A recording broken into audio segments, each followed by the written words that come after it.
Hey guys, welcome back to the channel. This is story about what if powerful Naruto comes back to Konoha to become a Genin part 1. Before I start, please do support for more amazing content and comments for part 2.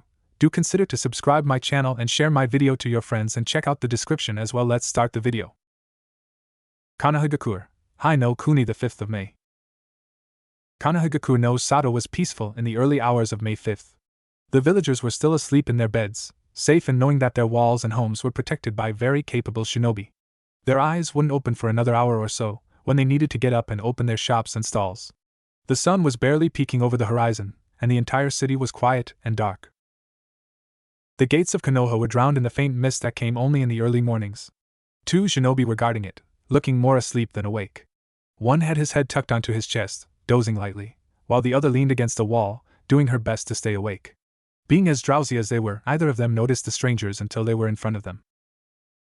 1. The shinobi knew instantly, the legendary Gama Sannin, Jiraiya-sama. He had always been known for his long ponytail of spiky white hair, his outlandish clothes, and the 2 red tear trails that fell from his eyes and down his chin. On his back was the scroll that allowed him to summon the great Gamabunta, Lord of the Toads. However, his companion hadn't been seen before in Konoha. Underneath the dirty white bandana, the kunoichi could see spiked blonde hair, a color rarely seen in Konoha. Cat-like deep blue eyes peeked out from the stray bangs that had fallen out of his headband, and the kunoichi could see sharp whisker-like marks on either side of his mouth. He was dressed in a white haori, whose sleeves were pulled up to reveal bandaged arms, and a black hakama which covered his geta-clad feet. Dressed in traditional clothing as he was and with a long katana on his back, the boy almost looked like a wandering samurai. Both shinobi were instantly on alert. Jiraiya-sama may have been trustworthy, but they did not recognize his companion. However, the large man laughed when he noticed their suspicious looks, slapping the back of his slightly shorter companion. Said boy scowled and glared up at the renowned Gama Sannin, muttering something that sounded suspiciously like Erosenin underneath his breath. Ohio Gatsamasu, Jiraiya said in a formal tone, dropping into a short bow. I would like to speak to Sandaime-sama, please. It's urgent. The kunoichi nodded but eyed the blonde boy suspiciously. You may go in, Jiraiya-sama, but we need to know your companion's identity before he can be allowed inside. She couldn't help the feeling that the strange boy looked familiar. Nobody noticed the sudden tensing of the blonde boy's shoulders, or how his hand formed a fist so hard that a few drops of blood fell silently to the ground from it. However, after a few moments of awkward silence, the boy smiled a huge, bright, blinding smile. Later the male shinobi would say that Mato Guy and his protege Rock Lee could learn a few things about blinding smiles from this boy. And, since both men were the masters of the good guy pose, that was saying something. Uzumaki Naruto, the now named boy said slowly, returning to the village after 8 years' absence.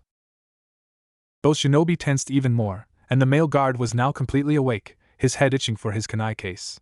The female found her hand on the hilt of her short dagger, her chakra spiking wildly with alarm. Uzumaki Naruto had been born in the village 14 years ago, on the night of the dreaded Kyuubi attack. Sandaime had announced after the survivors had emerged from the ashes, that Yandaime had sacrificed himself to seal the demon into a small orphan child.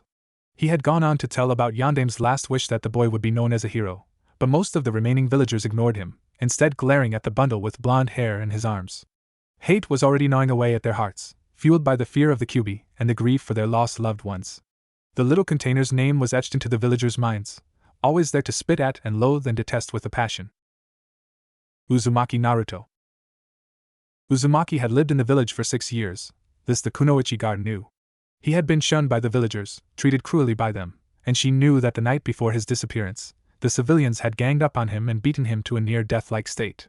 She had, after all, watched them, silently cheering them on and not interfering with the beatings. Why would she after all?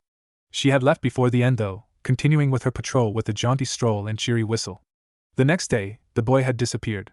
There had been an outrage, what if he comes back to kill us all? But eventually it died down, and the villagers began to forget him. Even some of the shinobi had failed to remember his existence, and since the search had been called off years ago, nobody really thought of him anymore except for, perhaps, the Hokage. And now the forgotten demon was back and with the great Jiraiya-sama. The Sannin smiled and placed a hand on the younger boy's shoulder. Now if you could please step aside? I have important things to talk about with Sandaime-sama. No, the male guard's voice was hard as ice. You may go in, Jiraiya-sama, but the demon stays out. Jiraiya's dark brown eyes hardened and the kunoichi could see him restraining a glare at her companion. She also noticed the silent tensing of the demon's shoulders, and prepared herself for an attack. To her surprise, none came, and she glanced at his face to see a huge smile on his face. It's alright, Erosenin, both shinobi gasped at the rude nickname. Go inside. You need to get your information to Jiji-sama. The Gama-sanin's hand tightened on his companion's shoulder. Naruto, you're coming in with me. Sarutobi-sensei will want to see you as well. He's not entering this village, the kunoichi spoke, her eyes hardening. We won't allow a demon like that to enter and defile our peaceful village once again. Naruto's eyes hardened and the kunoichi could see him barely restraining to pounce at her. This thought made her hand tighten on her dagger's hilt and set her thoughts in stone. This demon wouldn't be allowed in Konoha, not if her life depended on it. If this brat was going to go on a killing spree, innocent people would be caught in the rush. She wouldn't allow that to happen. Jiraiya, however, had other ideas. I need to give important information to Sandaime-sama, and the brat is my apprentice, he goes where I go.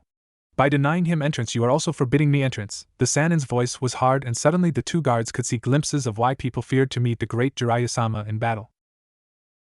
The kunoichi allowed her hand to drop from her dagger's hilt, but still kept her eyes on Uzumaki at all times. Quickly she gestured to her partner to stand down. As much as she hated this spawn, she couldn't disobey or aggravate Sandaime or Jiraiya. It annoyed and frustrated her to no end, but unless the brat showed clear malicious intent she couldn't keep him from entering. Damn stupid laws, she thought helplessly, gesturing for both men to enter if it wasn't for them. Jiraiya nodded in satisfaction when he saw both guards however reluctantly stand down and stand aside. Pulling his newest idiot pupil with him, he marched to the gates and stepped inside Konoha for the first time in 14 years. He was stubborn as a mule, clever as a monkey, and nimble as a hare. Louis Purgod. Sarutobi was not having a good day. He had fallen asleep at the office last night, like he had done many times before, and now he had a crick in his neck from sleeping in an uncomfortable position, and ink on his face from the paperwork he had been reading over before sleep overcame him. His clothes were wrinkled, and his Hokage hat was turned sideways on his head, the thin cloth veil covering his eyes so he couldn't see. His pipe was nowhere to be found, and the ash from its hollow was spread everywhere, making his desk and office a mess. He groaned slightly as a knock sounded on his door, waking him from his half-dozing state. Glancing sleepily at a nearby clock he nearly cursed when he read the time. Who in their right mind would come up to the tower at 5 in the morning? Rubbing his head in exasperation and weariness, Sarutobi gave a quiet call for the person behind his door to enter. His door exploded open, revealing a grinning white-haired man waving a victory sign and holding a small orange book in one of his hands. The white-haired Hokage gave a small groan as he watched his ex-student Jiraiya enter the room, opening the little orange book and gaining a nosebleed from the contents in the process. Jiraiya, he said wearily, rubbing the part of his cheek where he could feel ink, what are you doing here? Your last message said you were gathering information by IWA.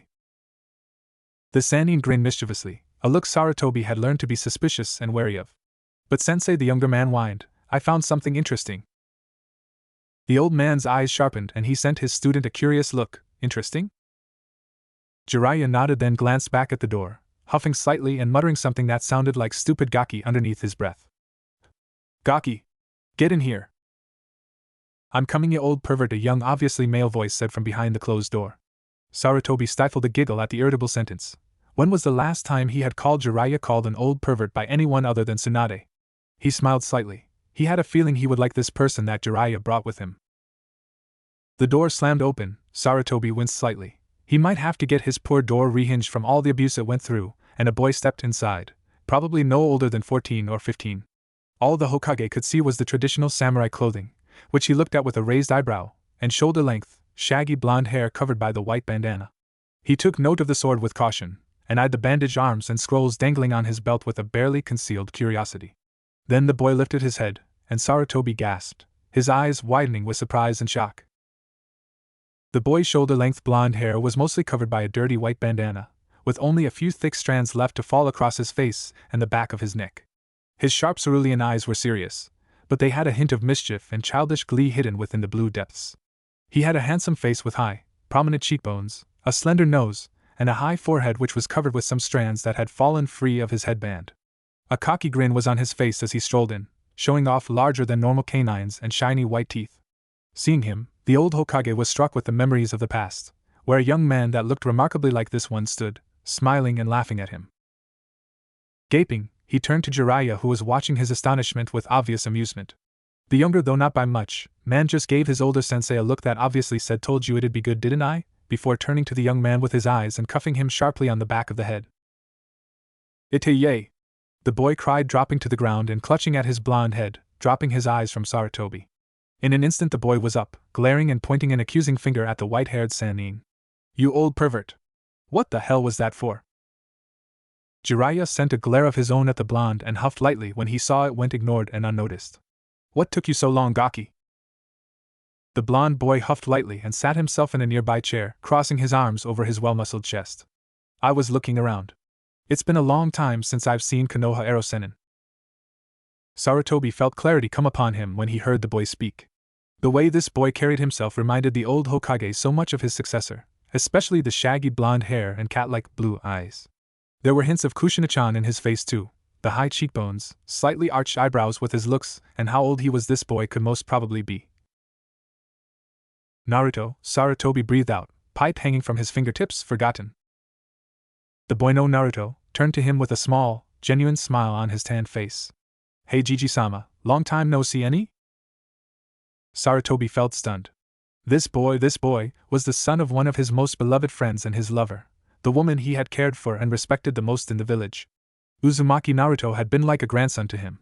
He had been devastated and shocked when the news of his disappearance was reported by the frail owner of his apartment. He had spent months searching for the 6-year-old, sending every spare ANBU and Hunternin on wild goose chases to find him. He had finally given up years ago, when no one had seen or heard of the boy and no news of a blonde teenager that looked remarkably like Yondaime Hokage had ever reached their ears. And now he was here, standing in Sarutobi's office and giving him one of his unique fox-like grins. Sarutobi chuckled slightly, and soon the chuckles turned to full-blown laughter, causing his two guests to look at him in confusion. Wiping a stray tear from his eye, the old man sent a kind smile at the person who was like a grandson to him as he said, "Naruto-kun, you are always surprising me." The young blonde tipped his head in slight confusion before beaming at his surrogate grandfather, happiness at being with a treasured person evident on his face. Jiraiya watched the two happy men for a minute with a strange hint of softness in his dark eyes before rolling said eyes and planting another bop to the Gaki's forehead. He hid the smile that threatened to come over his face as said Gaki turned to glare up at him, blue eyes annoyed. Seeing his traveling companion just stand there, Naruto huffed and rolled his eyes before turning back to his Hokage. "Well, Jiji-sama, I suppose you want some questions answered, no?" Sarutobi nodded, his shock slowly fading away and clearing his mind. Subconsciously, he started to analyze Naruto's movements and speaking habits. He was quieter than before, but then again the last time he had seen him was when he was 6 years old, and instead of having overly klutzy and slightly awkward movements, he had a quiet strength and skill, almost unnoticeable to anyone but the best shinobi. His mannerisms had toned down a bit, and his style of dress was that of a wandering samurai, loose, unassuming, but helpful to hiding weapons and the feet. Naruto, either not noticing the man's silent evaluation or ignoring it, started to talk. "Well, do you remember the day I went away?" When Sarutobi nodded, he added quietly, "It happened something like this." Flashback. Uzumaki Naruto, a kid of 6 years old, was currently pondering in a tree. Anyone who'd met the boy would instantly be shocked and deny Naruto doing any such thing. That boy? Think? Impossible. But the matter remains that Uzumaki Naruto was sitting in a tree, pondering the events that had overwhelmed his life in the last week. It had all started a few nights ago. He had been heading home, his mind happy and his stomach full from ramen, when he heard the shout. It didn't particularly bother him. A lot of people were shouting in the village. However, when another shout came, this one much closer to him, he felt fear pierce his heart. Those words, was it already that time of week? "Get the demon kid!" He turned, horrified and more than slightly scared, to see a huge mob of people running at him wearing cruel grins and those cold eyes. He instantly started to run, wondering why the hell he had forgotten to stay inside today, and quickly drawing up memories of the best escape routes to his apartment. None came to mind. The mob was quickly gaining in speed, and soon Naruto found himself in a small tucked-away alley, backed into a corner with more than 75 cold eyes watching his fear with malicious glee. They had waited so long for this moment. The weekly mob beatings they had issued weren't affecting the demon, but if they could just hit it hard enough, maybe it would die and they could live in peace. 2 men started forward and held down the small child, ignoring his feeble thrashing and startled curses. Their partners sidled up next to the boy and gave dozens of clean, quick, and hard slaps to every part of the blonde's body. Seeing this, dozens more men and women came up, all trying to beat the most out of the demon child. Slaps and hard nudges soon turned into violent kicks and hard punches that sent the demon's spawn into a whimpering ball, doing his best to protect himself and trying to keep his mind away from the torture being issued to him. Think of it, Shirakas, he told himself, keeping the friendly ramen stand firmly in mind. The mob was so high from the glee of finally extracting their revenge that they didn't notice the lazy man until last minute. And that was only after he stepped in between the boy and his captors and stared them down. The civilians instantly cowered, not used to such eyes being turned on them. After all, weren't the shinobi, for that was what this man was, his headband was visible on his shoulder, of the village supposed to protect them? Why was he glaring at like they were scum on the edge of his sandals? They were doing a good deed. They were ridding the world of another demon. Once the villagers had backed off, the man quickly bowed down near the blonde, no evident concern visible in his face.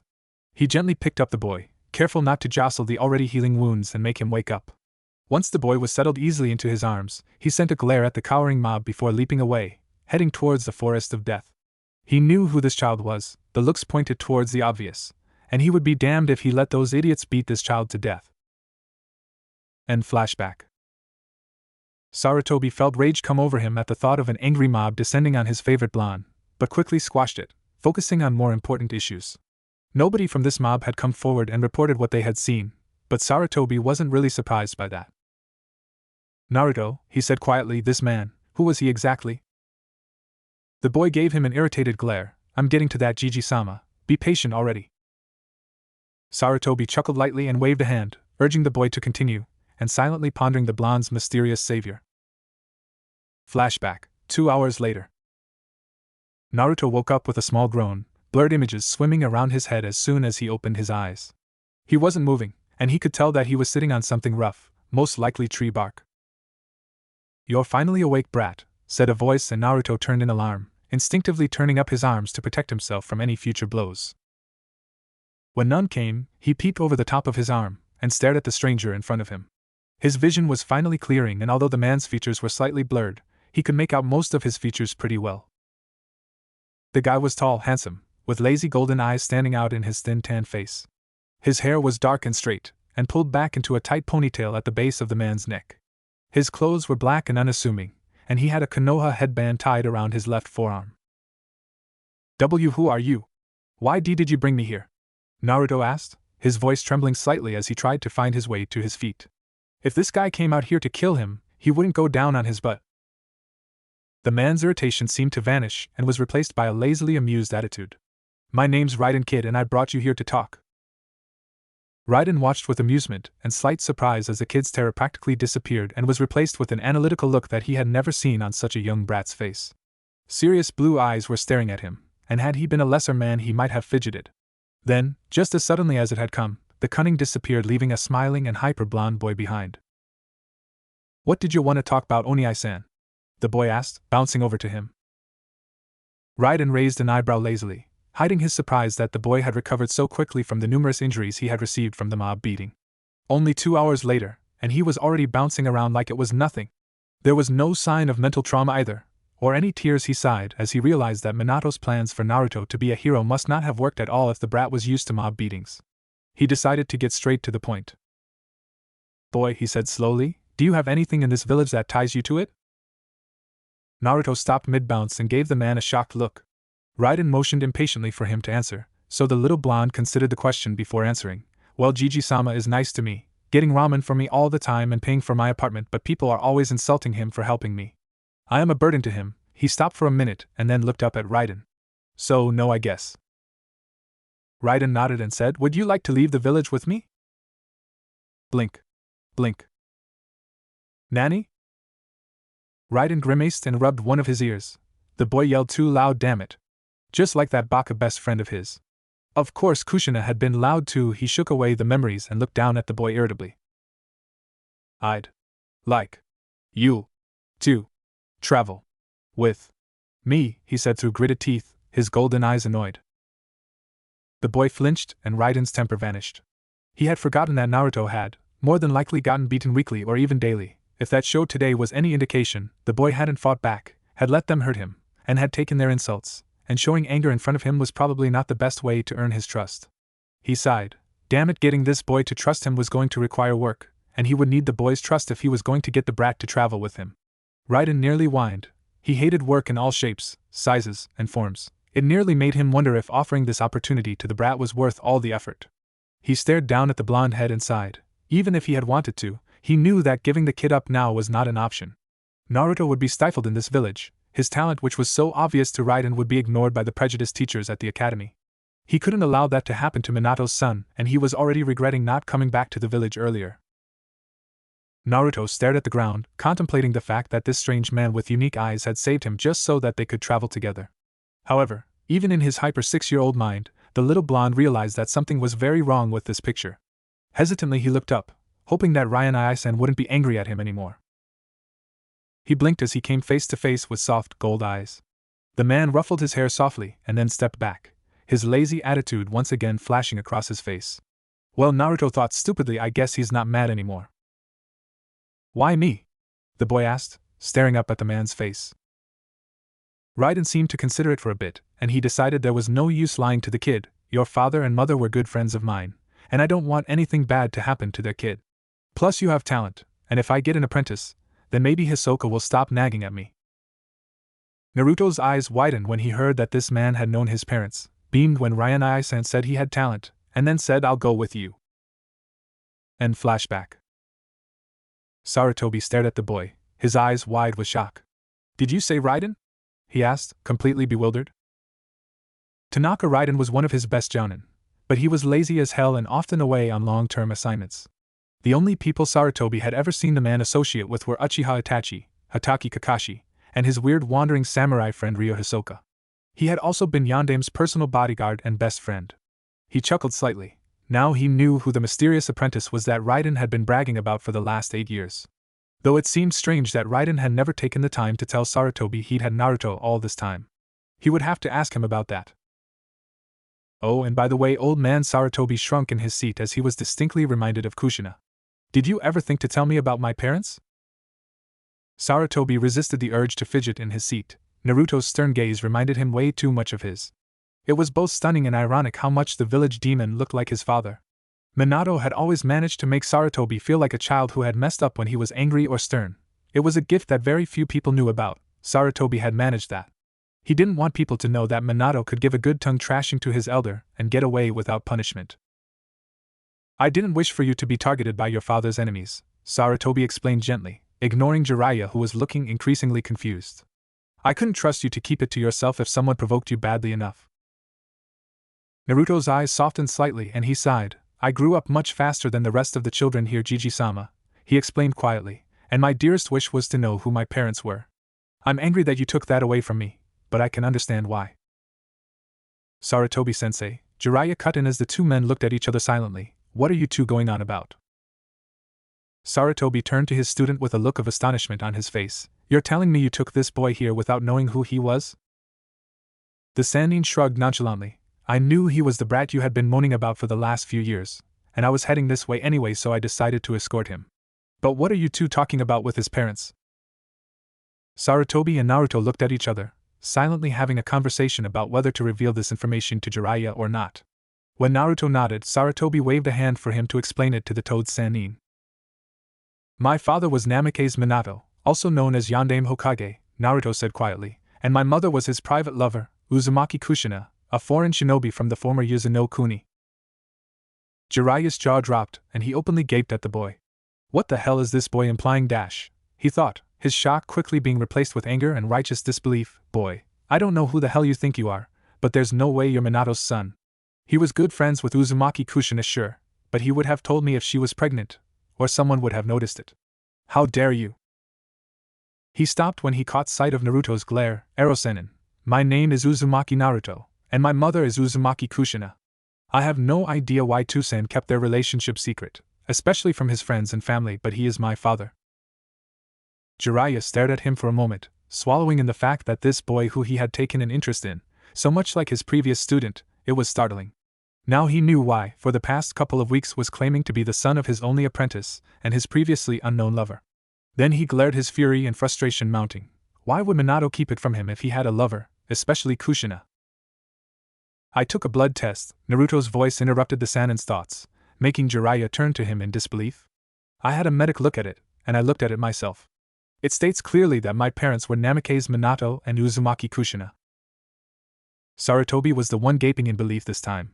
He knew of blood tests. Orphans all over the countries took them to determine who their parents were, and if they had any living family left to contact. It took a skilled medic nin to do the jutsu, however, and he was curious who had done it for Naruto. Jiraiya held out his hand, and Naruto sighed slightly before taking out one of the scrolls that were hanging around his waist. He tossed it over to Jiraiya, who caught it and immediately pried it open, eyes quickly scanning the contents. The old man gasped and the scroll fell from his limp hands.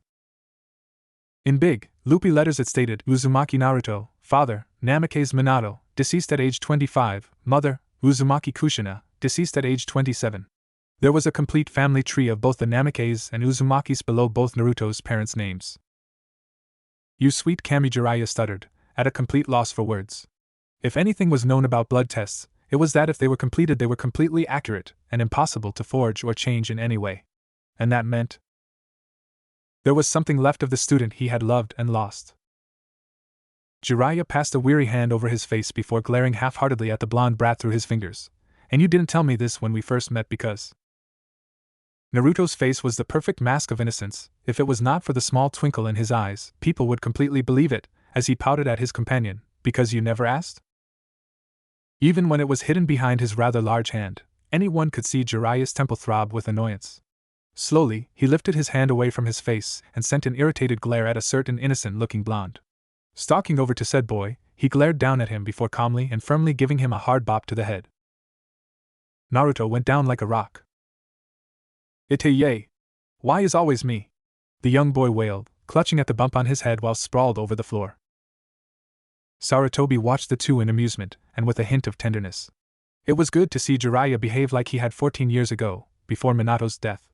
The few times he had met with him after the Kyuubi attack, the Sannin had been cold, precise, and businesslike, the complete opposite of his usual informal, humorous reports. He stifled a laugh as he watched Naruto climb back to his feet and enter a glaring contest with his former student. Both of the younger men were making numerous faces at each other. If it wasn't for his reputation as the Hokage, Sarutobi might have dropped to the floor and started laughing his butt off. He let it continue for a while, drawing amusement from their childish play, before he cleared his throat, reminding them of his presence. They both reluctantly drew out of the fight, eyes promising that sooner or later they would have a rematch. So sorry, excuse me, I must be getting some sort of cough, Sarutobi grinned when Naruto rolled his eyes, obviously not drawn in by his fib. More importantly, Naruto, why are you here now, and where is Raiden? Ryan said to go without him? He'll probably be here later, maybe in 3 days or so. Anyhow, the reason I came back was to ask if I could join the Genin exams this year to become a Konoha shinobi. Sarutobi rolled the idea over in his head. On one hand, Iruka had been saying that they needed another graduate for this year's batch of Genins as they were just one short. Naruto had been at least partially trained by Raiden, hopefully, so he might be able to qualify. However, there was also the risk of ruining the team setups now with a wildcard graduate, and the risk of Naruto's identity as a Hokage's son being discovered. Chewing on the base of his pipe, Sarutobi thought about it a few minutes more, and then giving a shrug. What the hell, why not let the brat try out? All right, Naruto, I'll write an explanation to Iruka-kun about your arrival. You're lucky, the Genin exams are today, and they don't start until noon. You'll have quite a bit of time to get reacquainted with the village. He peered out of his large windows and winced when he saw the still dark skies of Konoha. Kami-sama, is it that early? Sarutobi-sensei, I was wondering about that, Jiraiya interrupted. Is this Gaki going to be put with 12-year-olds? No matter how bad he is, he'd outstrip the shrimps by miles by physical training. Sarutobi smiled wearily. Since we are living in a time of peace, Jiraiya, the council has decided that academy training will be longer. The students now wait until they are 14 to graduate. This year's graduates are the second to take this extended route. The Sannin stilled at that before sputtering in outrage. That's ridiculous. To wait so long before giving the kiddies proper training is suicidal. By the time they're 14 they could be Chunins or even Jounins, instead of just graduating. What the hell is that idiotic council thinking? They are thinking that this is peace and war is a far-off time. They apparently want to keep the children as innocent as possible for as long as they can, Sarutobi stated sadly, puffing on his pipe. How stupid, both men turned to look at Naruto, whose eyes were suddenly cold. Those children chose to be ninja, not some school kids playing at a dangerous job. If they don't get the seriousness of this duty into their heads at an early age, none of them will live past their 20s. Your supposedly kind council is just signing their death wishes. Sarutobi sighed slightly.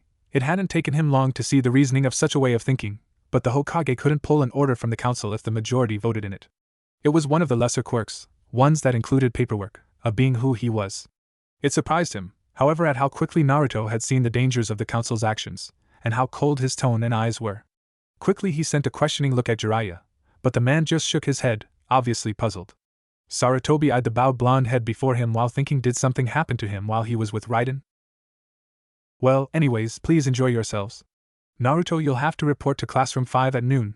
Give this to the brown-haired man there, Sarutobi instructed, giving Naruto a slip of paper. His name is Yumino Irakakun, and he is the sensei of the class. Naruto nodded and accepted the slip of paper, slipping it into one of the pouches at his waist. I'll be sure to do that, Jiji-sama. Ready to go, Ero-sennin, or do you need to give that info to him first? The boy asked, turning to the white-haired man.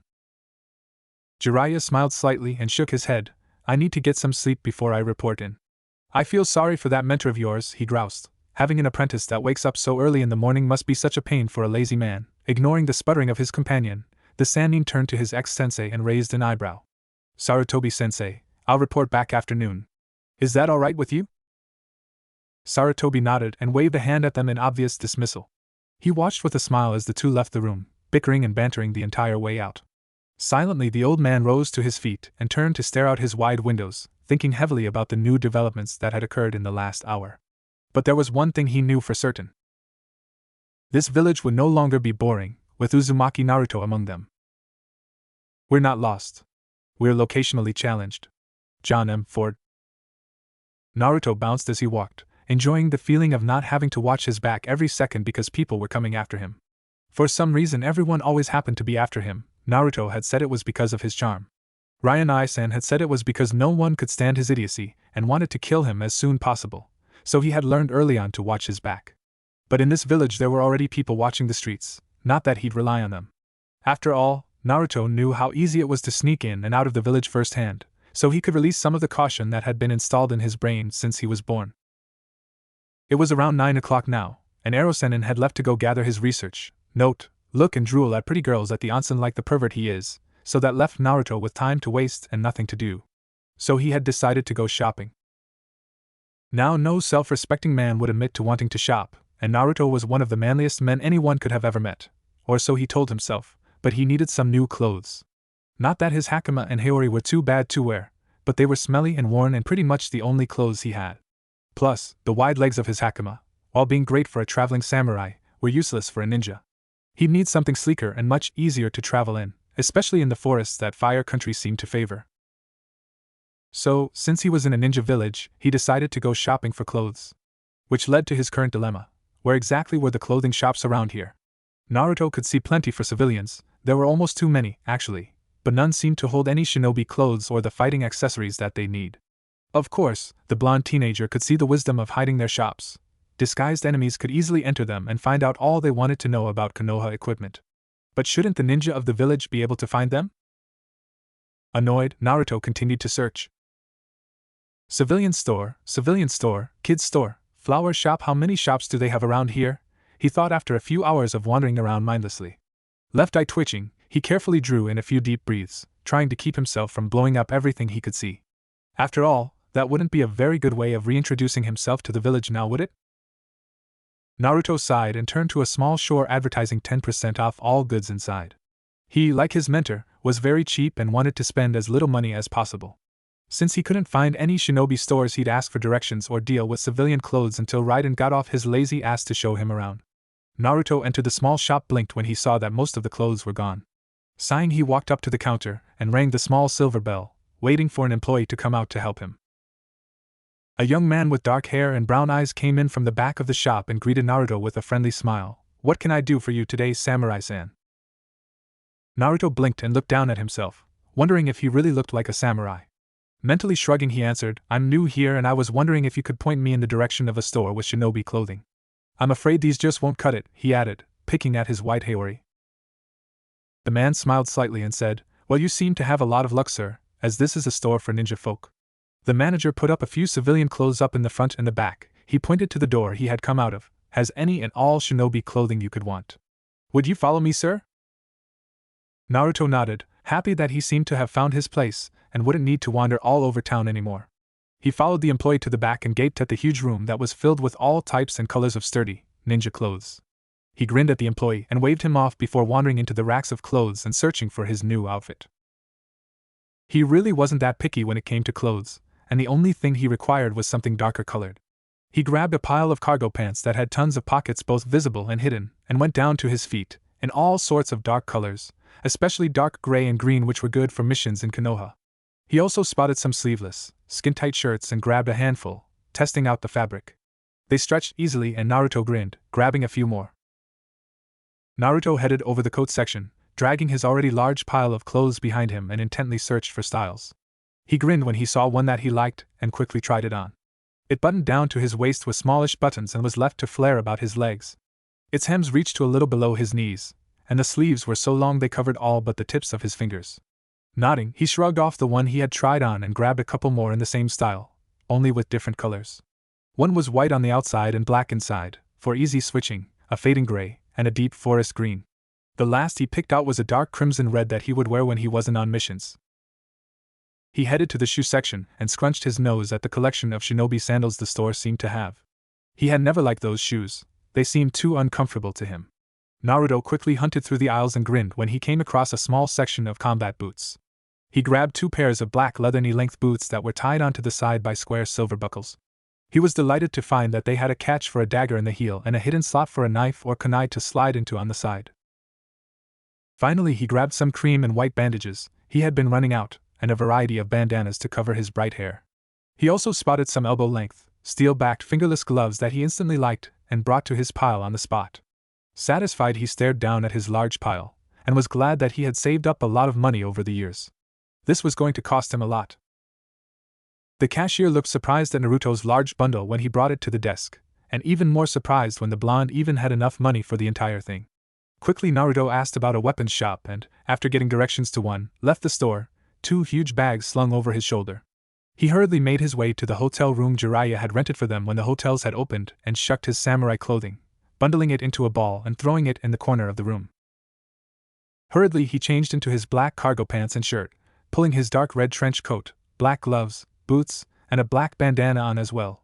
He secured a kunai pouch to his left thigh and his sword against his back before quickly making his way out of the apartment. He would have to run for it. It was nearly noon, and he still had no idea where the academy was. Good instincts usually tell you what to do long before your head has figured it out. Michael Burke. Yamanaka Ino was not having a good day. First of all, her favorite purple outfit was dirty, which meant she had to wear the less seductive black outfit that she only wore during training. Added to the fact that she had somehow managed to meet up with Forehead-chan, and was currently getting hot, dirty, and dusty while participating in the silently challenged foot race, and the blonde was starting to curse the fact that she even got out of bed. It very nearly made her want to cry, in fact. Today was her Genin exam, one of the most important days in her entire teenage life. She was supposed to be glowing, to be sparkling, to be wearing purple. Not getting dust and grime over her already second-rate black dress in a stupid foot race with Haruno Sakura. Growling under her breath, Ino shoved at her pink-haired partner viciously, smiling when she heard the slight wheeze of pain. She knew it was wrong to take out her anger on Sakura, but right now she was hot, dirty, and tired, so she just didn't care. She nearly collapsed in relief when the academy came into her sight. Shade, sweet, sweet shade, she thought giddily, speeding up even more in her hurry to get to the wonderful shade of her school. Shit! A call came from her right, making Ino's head turn sharply to the left. Her eyes widened in horror as she saw a red and black blur coming at her, too fast to dodge. Watch out, lady! Too late, Ino realized she had to get out of the way. By the time she had started to move, the bundle had already crashed into her, sending both of them tumbling to the ground in a heap of tangled arms and legs. She squeezed her eyes shut tightly, blocking out the pain in her back as she had been taught to do, before carefully cracking an eye open to see her assailant. Letting out a groan as she saw nothing but red, black, and blonde, Ino carefully squirmed underneath the person, signaling them to get off of her. The person seemed to get it, and carefully they got up, muttering, shit, shitty shit, under their breath.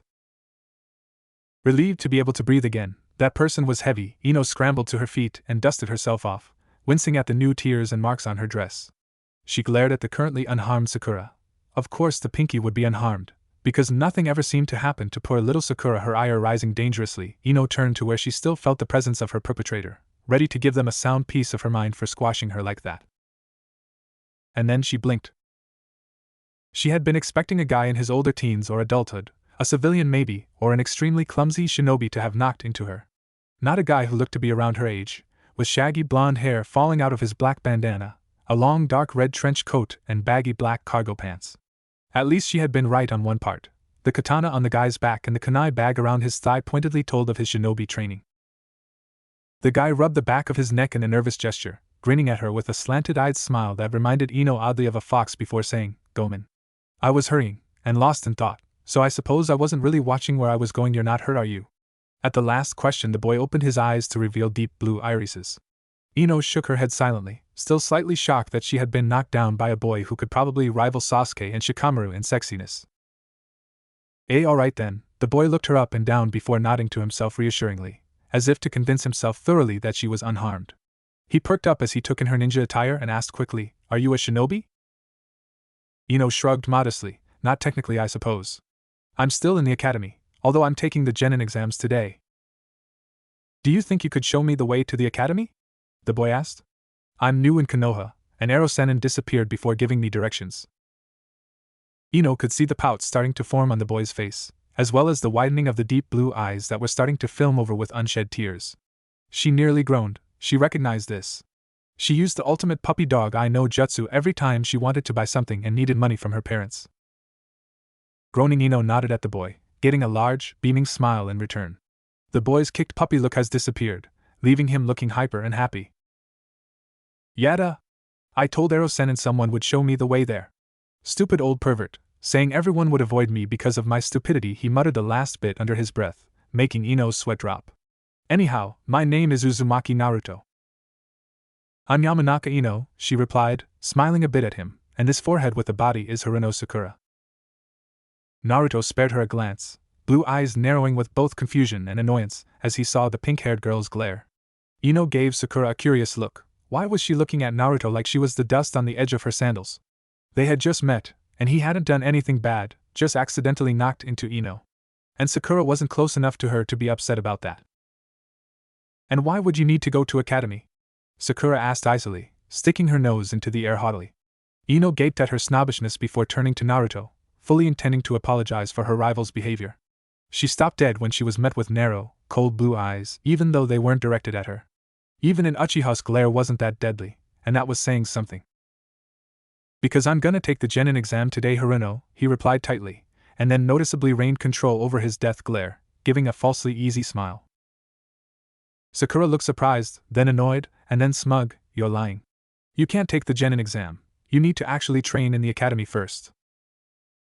Naruto scoffed at her, making Sakura glare at him with angry green eyes. "I suppose you read that somewhere in a book, Haruno? It doesn't matter where the person's gotten the training, so long as they've got it. Just because I haven't trained in your precious academy doesn't mean you're a better ninja than me." Ino suddenly had a moment of insight. Sakura was treating Naruto this way because she thought he was some vagabond ninja and hadn't gotten a proper shinobi training? Was she really that shallow? Some part of Ino acknowledged that her ex-friend could easily be that shallow, given the chance. But it seemed strange that she would instantly dislike Naruto because he hadn't gone to the academy with them, yet was taking the Genin exam anyway. "But can we please go now? I don't know about you ladies, but I'm not particularly fond of being late for important exams." Naruto's voice pulled Ino out of her musings. She looked up to see Sakura glancing at him with her haughty air back up, but the pink-haired girl nodded, before rushing down the street, leaving them behind in the dust. Ino scowled. How perfectly Sakura. When she glanced at her fellow blonde, she noticed Naruto was staring at the disappearing back of Sakura thoughtfully, frowning slightly. When he noticed eyes upon him, he turned to her and smiled. "Shall we go then?" he asked, gesturing in the direction Sakura had hurried off in. Ino nodded hesitantly and started to walk down the path, Naruto at her side. Slowly she put the shinobi aspects of her personality to use and started to analyze the conversation she had just been a part of. Sakura had been unusually bitchy to Naruto, but then, she had discovered a possible reason for that a few minutes earlier. It didn't really explain why she hated him at first sight, but it did explain why her snobbishness escalated in Naruto's presence. This Naruto character, on the other hand, she didn't know what to make of him. He didn't seem to get along with Sakura, which made him okay in her books, but he was a stranger with no past nonetheless. "Ino-chan?" Naruto's voice once again pulled her out of her musings. "You alright?" She blinked, and then realized she must have zoned out for a few minutes while she had been thinking. Yeah, she managed to say, laughing dryly, I think I'm just nervous for the exam. Don't be, Naruto told her quietly, turning to give her a sly-looking smile that made her slightly suspicious. These tests aren't that hard. Trained as she was, Ino had noticed the stress on the word these, as well as the look Naruto had given her with the last sentence. Was he trying to tell her something? What exactly? What did he mean these tests weren't that hard? Was there more than one test? Another one after the exam, maybe? With questions racing through her brain at light speed, Ino didn't notice they had walked inside the academy until Naruto gave her a light shove from behind. Shaking her head and heading for Iruka-sensei's classroom, she stored her thoughts and questions deep into her mind for later examination. After all, she couldn't be distracted during the exam. The first impression is an important thing. Nobody ever forgets it, even after the second, third, and fourth impressions. Unknown. Naruto chuckled under her breath as he watched Ino square her shoulders and thrust out her chin defiantly, looking like the stubborn woman he knew she was. He knew it wasn't that great of an idea to give out hints about the team tests right before the exam, when Ino was already nervous, but he wasn't sure if he would be able to see her later. She was nice, and he could see good emotions rolling off of her when she talked, telling of her innocent intentions. Her aura was a mixture of willpower, determination, and strength of heart, showing good kunoichi material. If anything, Ino was friendship material, and he wouldn't allow anyone close to becoming his friend fail the team exam because they were surprised by it. Rules about keeping the information to himself never meant anything to him. Naruto made a habit to break as many rules as possible. He followed his female companion quietly, trying to quell his nervousness. He was good with people, especially those around his own age, but he was going to see some of his playmates that weren't, and it was something he hadn't been really looking forward to. He'd already met 2 of them, and it had quickly turned into a disaster. He had recognized Ino right away. He hadn't actively bothered her out to play, girls were still icky back then, but she had rampaged into him one day and demanded he play a game of the ninja and the princess with her. Not being one to refuse company, even if it did come in the form of a bossy 5-year-old girl, he had accepted, becoming a ninja to rescue Princess Ino from where she had been kidnapped. He'd had fun with her until her parents had discovered them playing and taken her away. He didn't play with Ino again after that. But Sakura dash. Naruto frowned as he delved into his memory. Sakura had been a sweet-tempered, mild little girl until she had reached her 5th birthday and met Ino, who had given her confidence. She had ignored him before that, but during his last year at Konoha she'd been a bitch, to put it bluntly. And with her current attitude at him, Naruto was willing to bet that hadn't changed. But her soul was myriad of soft, healing colors and fiery spirit. She'd be one hell of a woman when she got off of her high horse and learned that being a shinobi was serious job, not just book smarts. Her brain might be a help before the battle, but in the warfield, she'd need serious training before she could hope to come out alive. Training she obviously didn't have, if her power level was anything to go by. Naruto was startled out of his musings when he bumped into Ino's back. Peering around the girl, he saw a sign hanging over the door they were standing in front of saying Classroom 5. Obviously, they had arrived. Ignoring Ino's sudden nervousness, he gestured at her to open the door. Her irritation flaring at him made him smile, but she did as he asked, hesitantly opening the door and stepping inside. Naruto followed quietly. Damn, the place was loud. He was startled to notice the muddle of screaming banshees, that other people would see as human teenage girls, were clawing at each other, doing their best to tear each other's throats out. Naruto shuddered lightly, reminding himself to avoid these girls for all eternity. Their bloodlust was really unnerving.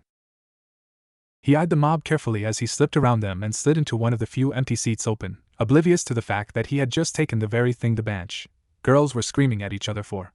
The chair next to Uchiha Sasuke. Said boy was currently wondering if this kid was stupid, had a death wish, or was possibly insane. Everyone who attended Classroom 5 with Uchiha Sasuke, especially the boys, knew the rules and followed them religiously. They were as follows. 1. Never deal with Yusarfei, Uchiha Sasuke's rabid fan association, or get between them and Sasuke. This will mean instant, painful death. 2. Never take the seat next to Uchiha Sasuke if you value your life, sanity, years, or precious body items in general. Not only had this blonde dope, who was he anyways, broken the second rule, he also shattered the first one as well. Smirking lightly, Sasuke leaned back in his chair and waited for the Yusarfei to notice the intrusion. Naruto, on the other hand, was studying the boy next to him out of the corner of his eye with a curious and slightly wary look. His hair was black, almost darker than Ryan Aisan's, and his eyes seemed to blend into his pupils. The hairstyle was little unusual, and oddly reminded him of a duck's butt.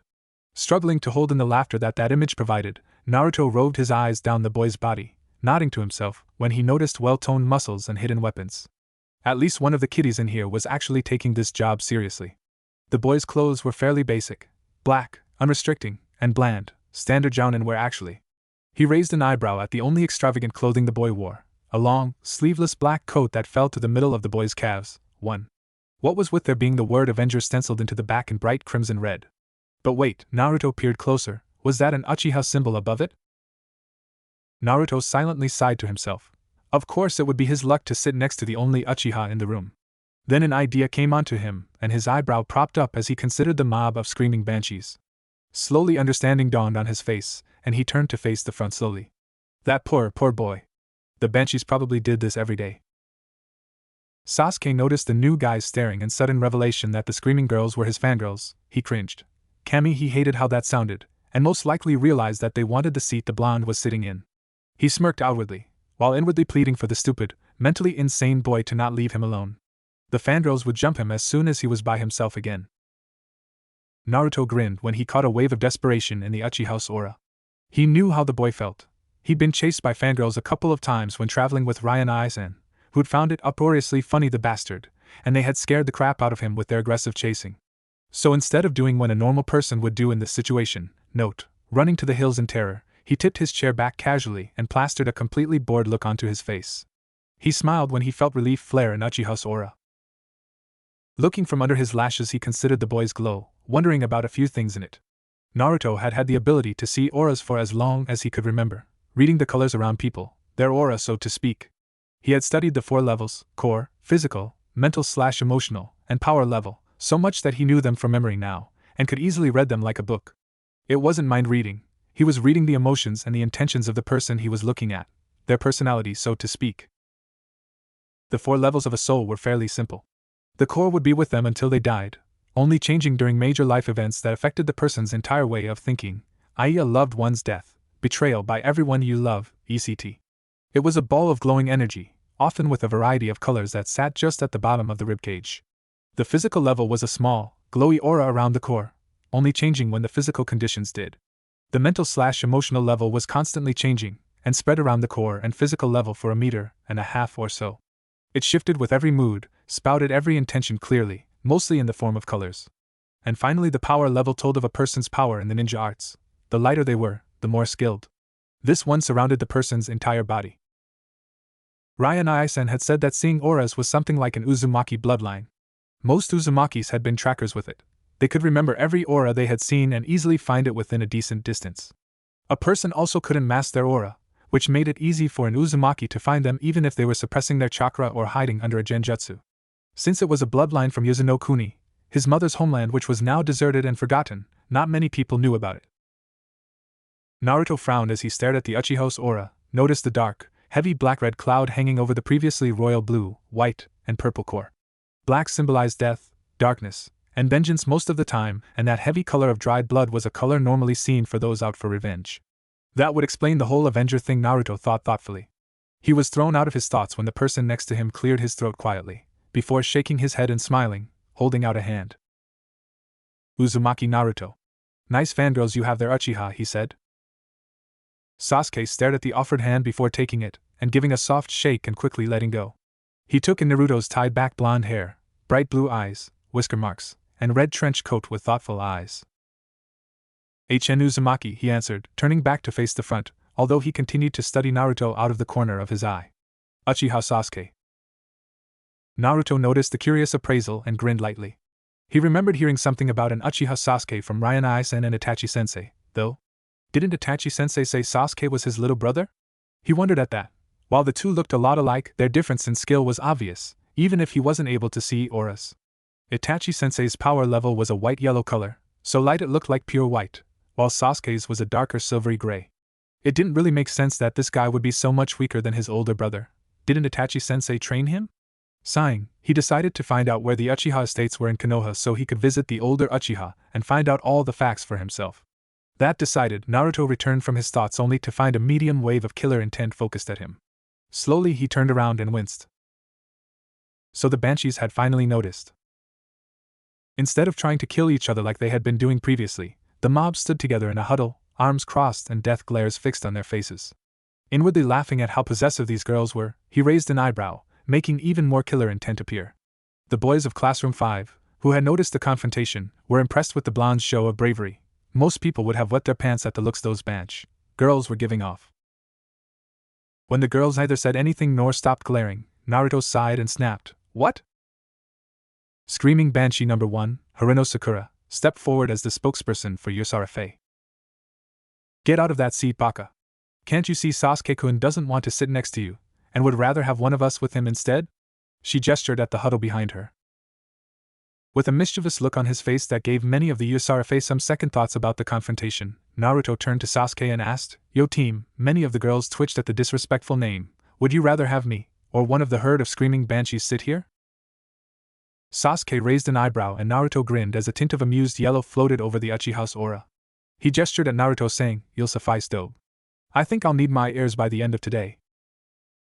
A few of the girls, including Sakura and Ino, who stood behind her ex-best friend, sputtered at the last comment. Naruto nodded, mockingly serious, before turning back to the huddle with a smug, fox-like smirk on his face. "Well, you heard him, ladies. I wish you luck on finding the other available seats in the room." Then Naruto turned back to the front, ignoring the disgruntled murmuring and angry stares of the rapidly disappearing mob. Sasuke's respect for the blonde jumped a bit. He knew how hard it was to remain aloof and nonchalant with those kinds of stares boring into the back of your head. Eventually all of the banshees were gone, except for the numero uno, who slid into the empty seat on the right of Naruto, glaring at the blonde as she did so. But before the pinky could extract her revenge, the door opened to reveal what could only be their missing teacher. Naruto eyed him with interest. So this was Yumino Irika-kun?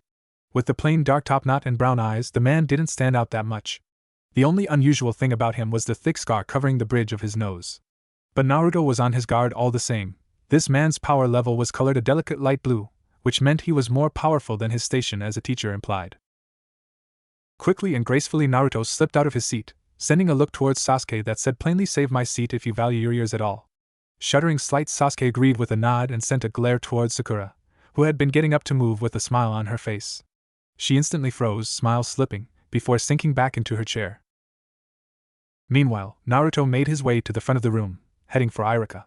The teacher was watching him with curious and slightly wary eyes, but he kept his friendly and open smile on his face. Naruto drew to a halt in front of him, and without saying a word handed the man Sandame's note. Irika eyed the new kid carefully before inwardly shrugging and taking the small slip of paper. He quickly unfolded and scanned the scribbled words. "Irika-kun. The boy is Uzumaki Naruto. He has recently returned from a training trip, but I believe he is capable, so allow him to take the Genin exams. Please be open-minded. Sarutobi Sandame Hokage." Naruto watched warily as Irika's face turned white then red and his aura flashed with fury. A sad sort of understanding came on him as angry brown eyes met his own. Irika was one of them.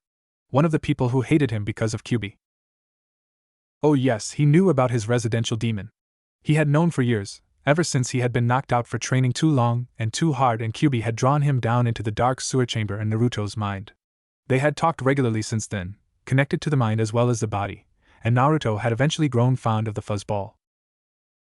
Not to say the demon was a gentle, caring and misunderstood beast. Kyubi was a gruff, tough old fox that had enjoyed taking down Konoha. He'd had his reasons, but he never regretted killing the shinobi of Konoha. He had never been kind and gentle to Naruto. He'd been a slave-driving, maniac teacher who had never held back or sugarcoated anything. Konoha had every reason to hate the fuzzball, which Naruto acknowledged even though he knew that they still had no reason to hate him because of that. But still, Irika didn't have to look at him like that. He wondered what family of the teacher's Kyubi had killed, someone close to him, for Irika to sending him a look so dirty. A father, brother perhaps? His whole family maybe? "You are allowed to participate, Uzumaki," Irika's strained voice interrupted his musings. Naruto nodded sharply and turned to return to his seat, never noticing the half-confused, half-angry look Irika sent at his back. Prejudice is a great time-saver. It enables you to form opinions without bothering to get facts. Unknown. Yumino Irika watched as the Uzumaki kid walked back to his seat with confused eyes. He had no idea why Sandame-sama was allowing that demon to participate in his class, especially knowing what it had taken away from him, and he felt slightly betrayed that his leader would allow the brat in. However, Uzumaki hadn't even reacted to his angry tone. The brat had taken it calmly and maturely, which was making Irika's inner conscience feel guilty, which only made him angrier. He didn't like that the Kyuubi brat was making him feel guilty. Truthfully, Uzumaki wasn't what he had expected. True, the boy's coloring was a little exotic, but nothing about him seemed to scream, "I am an evil fox demon, kill me." Irika watched as the boy sat himself between the Harino heir and the youngest Uchiha, anger fading away to be replaced with bemusement. Shaking his stray thoughts away, Irika stood at the front of the class, gathering his students' attention quickly. "Hello," he started, smiling at them all.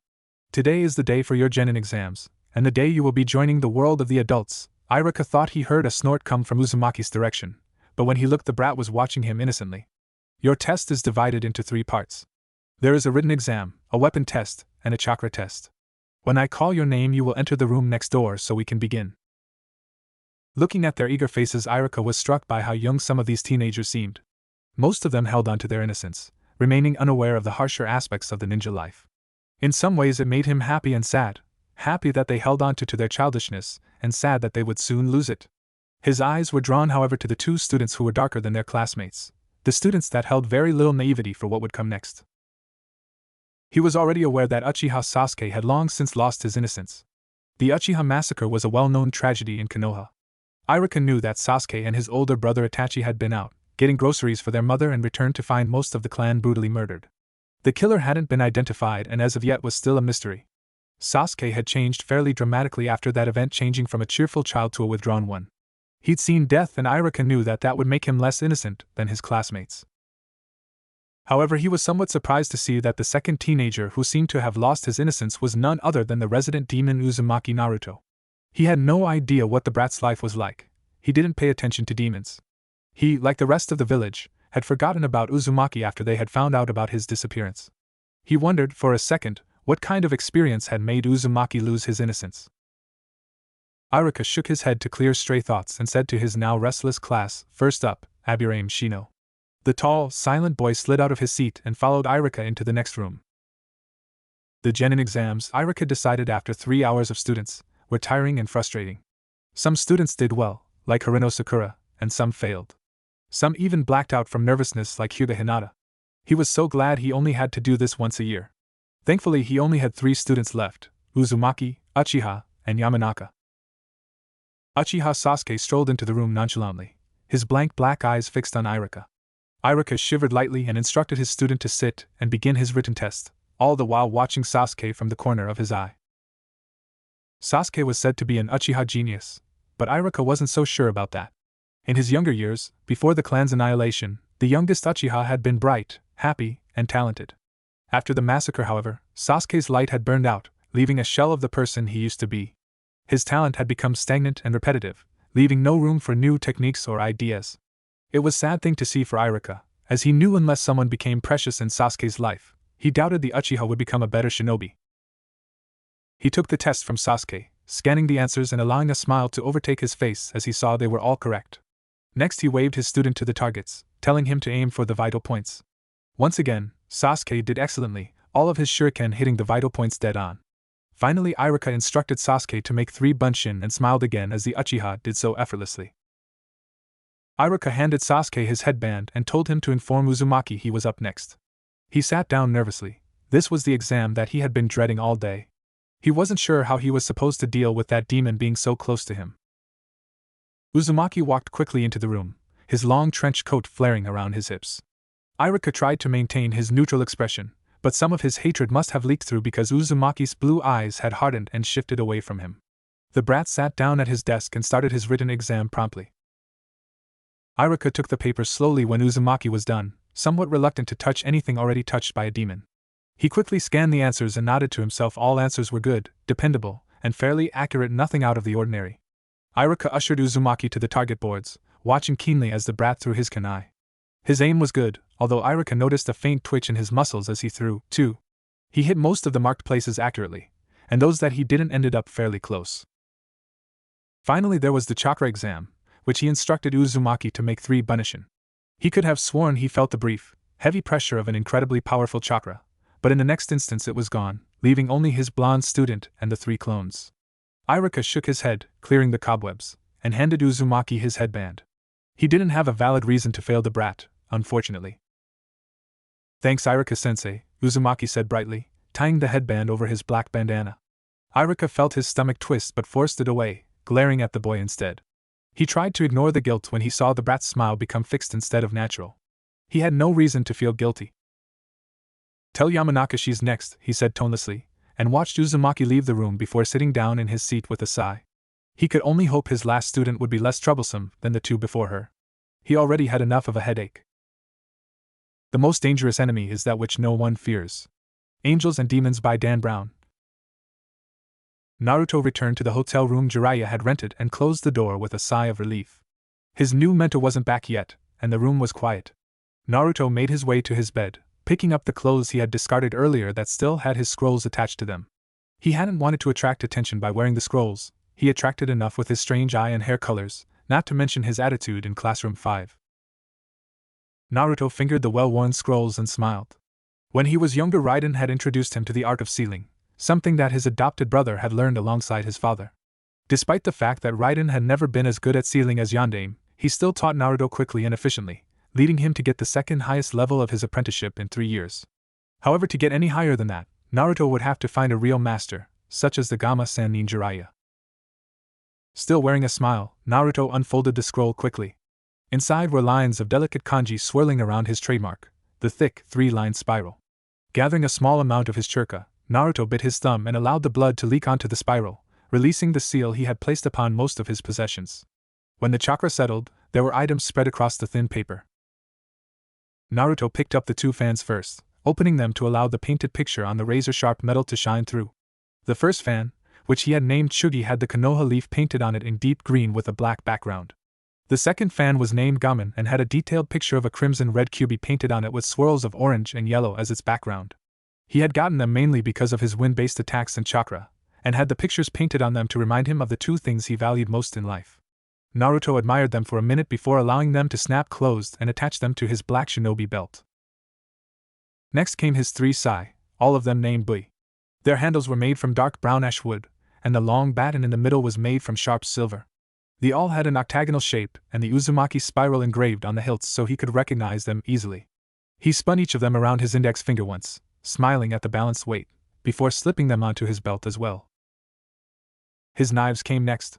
His first knife, the one he had gotten when he was 7, was named Saido and had a thin, straight 13 inches. Steel-coated blade with an edge of silver with a hilt dyed a deep crimson red. His second knife, which he had gotten at 9, was named Suresu and had a thicker, 12 inches. Blade made from pure steel that curved slightly to resemble a scimitar. The hilt was colored a deep green. Naruto slid one of them into each boot for easy access whenever possible. His final weapons were his senbon, which had never decided to name. The slender, silver needles went into his pack until he needed them further. Naruto sighed, feeling better now that he had all of his weapons on him. Genkei's, his sword, was a safety blanket in Konoha, but he would never feel completely safe unless he was fully armed. He looked down at the final 2 items that had been in his scroll and smiled sadly. These 2 possessions would always well up a bittersweet feeling to him. In shinobi society, when there is a single heir to a clan and no head, a scenario which has become extremely possible in the last 20 years, due to Kyubi and the IWA wars, the heir was appointed as the head to his clan when he reached 12, the normal age for him to become a genin. Naruto hadn't been an exception to this tradition. He fingered his first head ring, a beaten band of silver with the Uzumaki spiral etched onto the outside. His fingers traced the inside of its round surface, feeling the faint engraving of the family motto, either find a way or make one. He smiled as he slipped the ring onto his right middle finger. That motto suited the Uzumaki family, a clan known for their determination and mule-like stubbornness. Naruto picked up the second ring slowly, the bittersweet feeling rising up higher in his throat. His mother's ring never evoked such a strong feeling because he never heard about what happened to her on that night. But his father's ring, holding the head ring of the man who had both condemned him and sired him, brought a powerfully sad and unhappy feeling into his throat. Naruto stared down at the onyx-made ring that had golden lead engraved along the edges.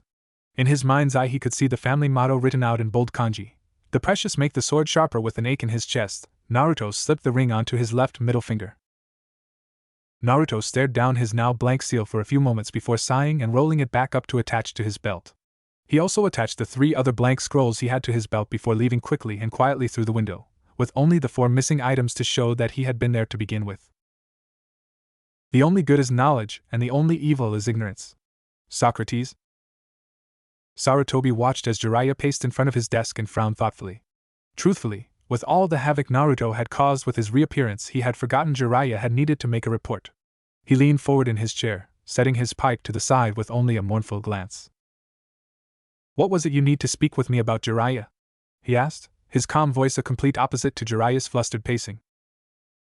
Jiraiya sighed and stopped in front of his desk, crossing his arms across a broad chest. He said quietly, "My sources have gotten news of Orochimaru and a new organization, Akatsuki." Sarutobi raised a gray eyebrow and frowned thoughtfully. Red Dawn, he thought to himself with a mental snort. This Akatsuki must have a sense of drama. However, the news that Orochimaru is on the move is troubling. "Can you tell what Orochimaru is planning?" he asked directly. Jiraiya shook his head, obviously exasperated. "I have no idea what that crazy idiot is doing, only that whatever his plans are, they will be big. He's been gone late at night and has spoken of meetings of important value to his future schemes." "And what of this Akatsuki? You wouldn't mention them unless they bothered you, Jiraiya," Sarutobi asked quietly. Jiraiya sighed. "They, as far as I can tell, have set their sights on the demons, which puts Naruto in obvious danger. Other than that, their actions are shadowed. I have no idea what they are doing now, only that they are powerful and sneaky, which is always a dangerous combination. The Chunin exams in 3 months would be a perfect time for anyone to attack with so many foreign shinobi coming in and out. I want you to be careful, Sarutobi-sensei."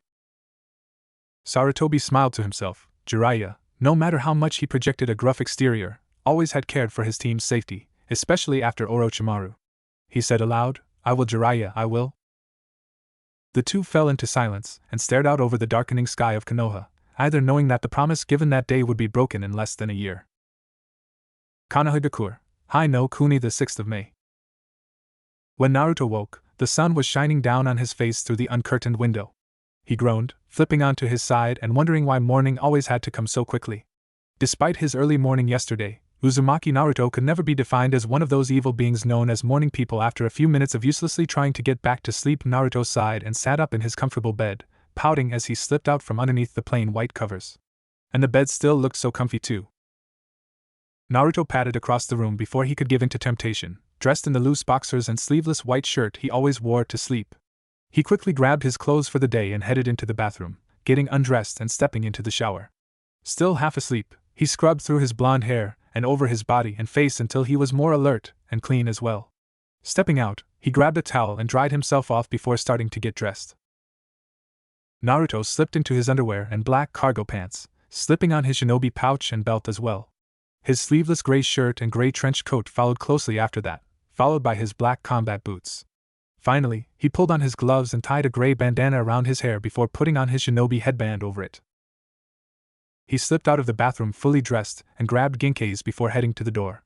He would have brought the rest of his weapons with him, but to considering the place he was heading, it probably wouldn't be the greatest idea he'd ever had. Plus, he knew that his Jounin sensei wouldn't make them do anything that needed his weapons on the first day. Naruto raised a single blonde eyebrow, a trick that had taken many years of practice and tutoring from Ryana-Isen before he had gotten it down, at the sight of Jiraiya, who was attached to the window with a pair of binoculars to his eyes and blood running down his nose. Naruto sighed as he watched the older man giggle and blush at whatever poor lady he was peeping at through the window. How had he gotten stuck with such a pervert again? Naruto passed the giggling man and shouted out as he opened the door, "I'm going out, Erosenin, and I'll be back sometime after noon. Don't die from blood loss, I still need your useless ass." "Ah, the love?"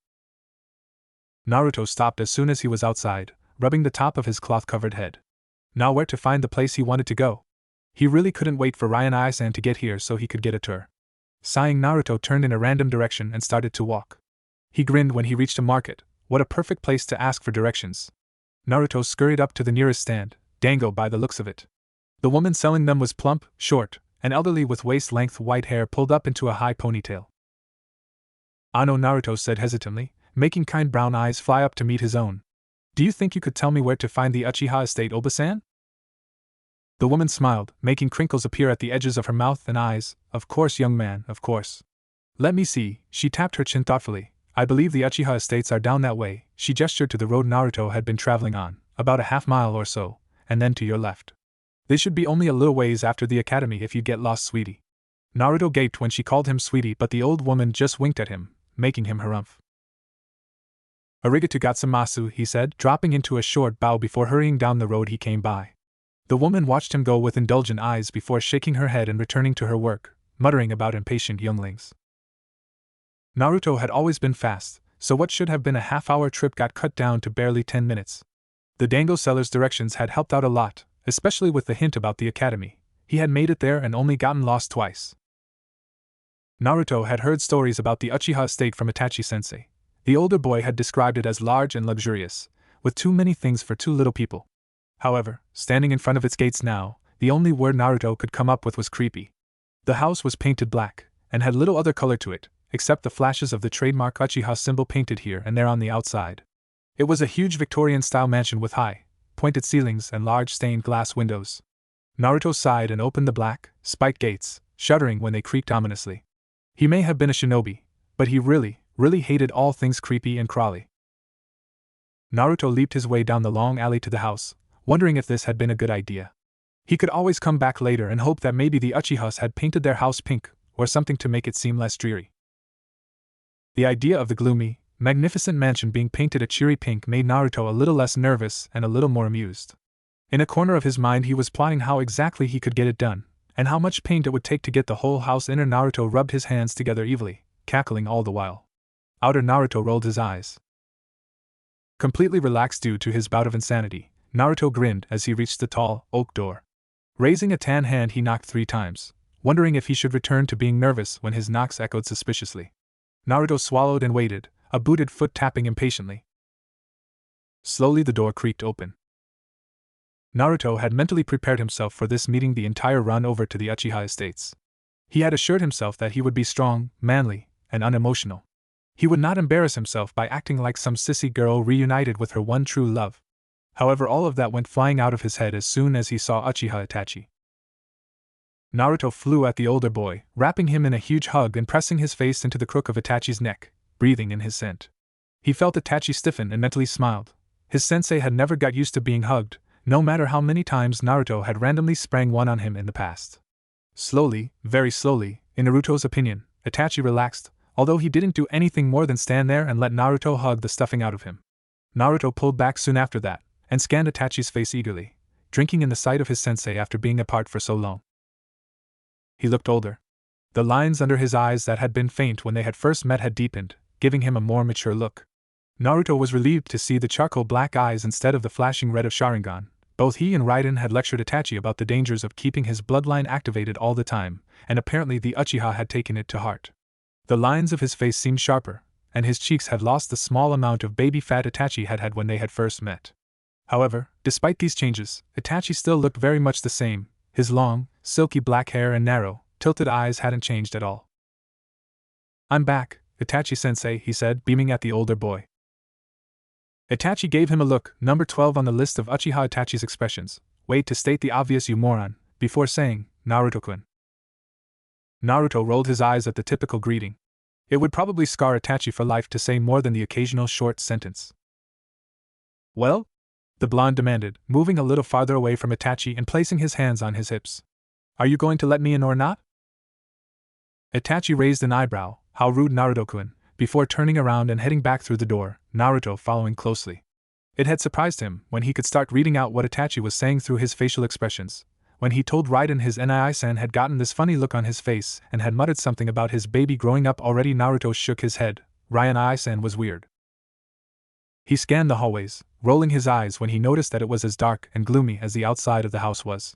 How typically Uchiha. Itachi led him into the sitting room, a large room with the bare minimum of furniture needed, bare walls, and no windows. Naruto felt like rolling his eyes again. How he had gotten with such a cheapskate for a sensei he had no idea. Sighing, he sank into one of the straight-backed chairs surrounding a round table and folded his hands under his chin, staring up at Itachi through long eyelashes. Itachi swept into the chair across from him, his eyes unreadable even to Naruto. The silence stretched for a moment. "When did you get back?" Itachi asked finally, his voice flat. Naruto grinned. "Just yesterday, in fact. I would have come sooner, but Ero-sennin and I had a hard time finding a hotel that would let the old pervert in, especially after he started flirting with all the female workers, and then I had to do those stupid Genin exams. I would have come after that, but I was really exhausted, so I just decided to stop by first thing in the morning." Itachi nodded indifferently, although Naruto could see a spark of amusement at his babble inside the dark eyes. He huffed and glared playfully at the older boy. Raiden? Itachi asked quietly.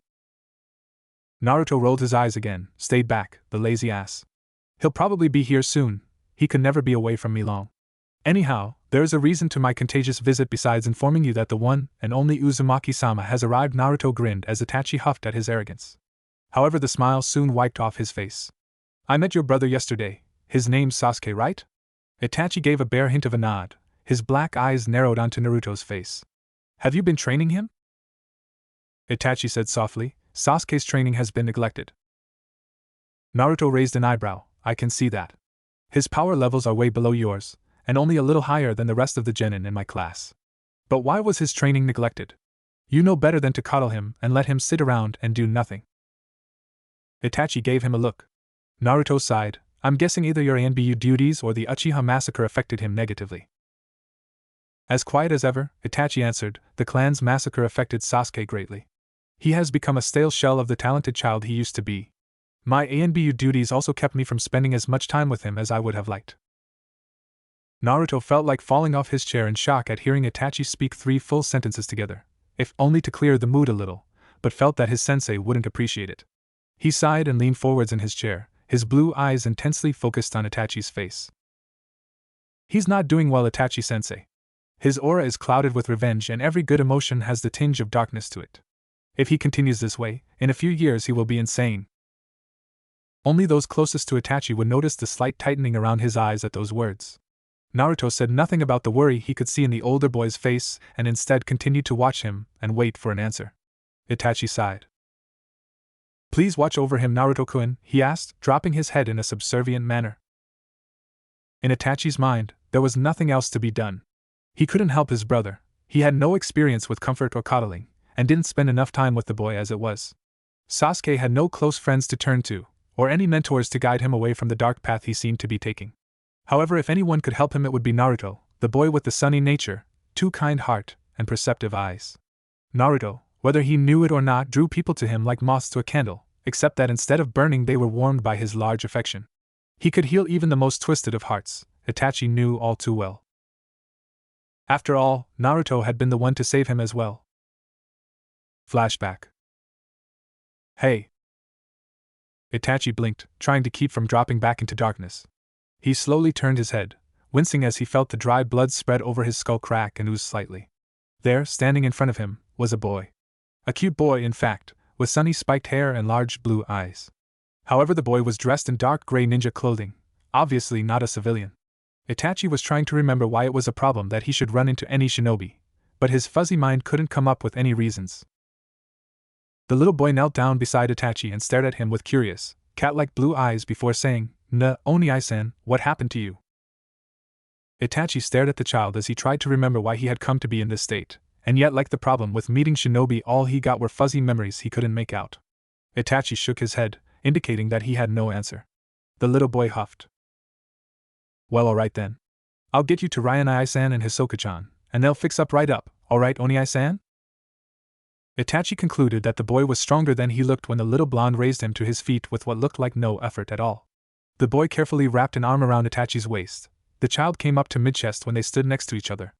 Itachi leaned heavily on him, wincing when he heard one of his cracked rib pieces rubbing together in a grinding sort of way, and several scabbed wounds reopen.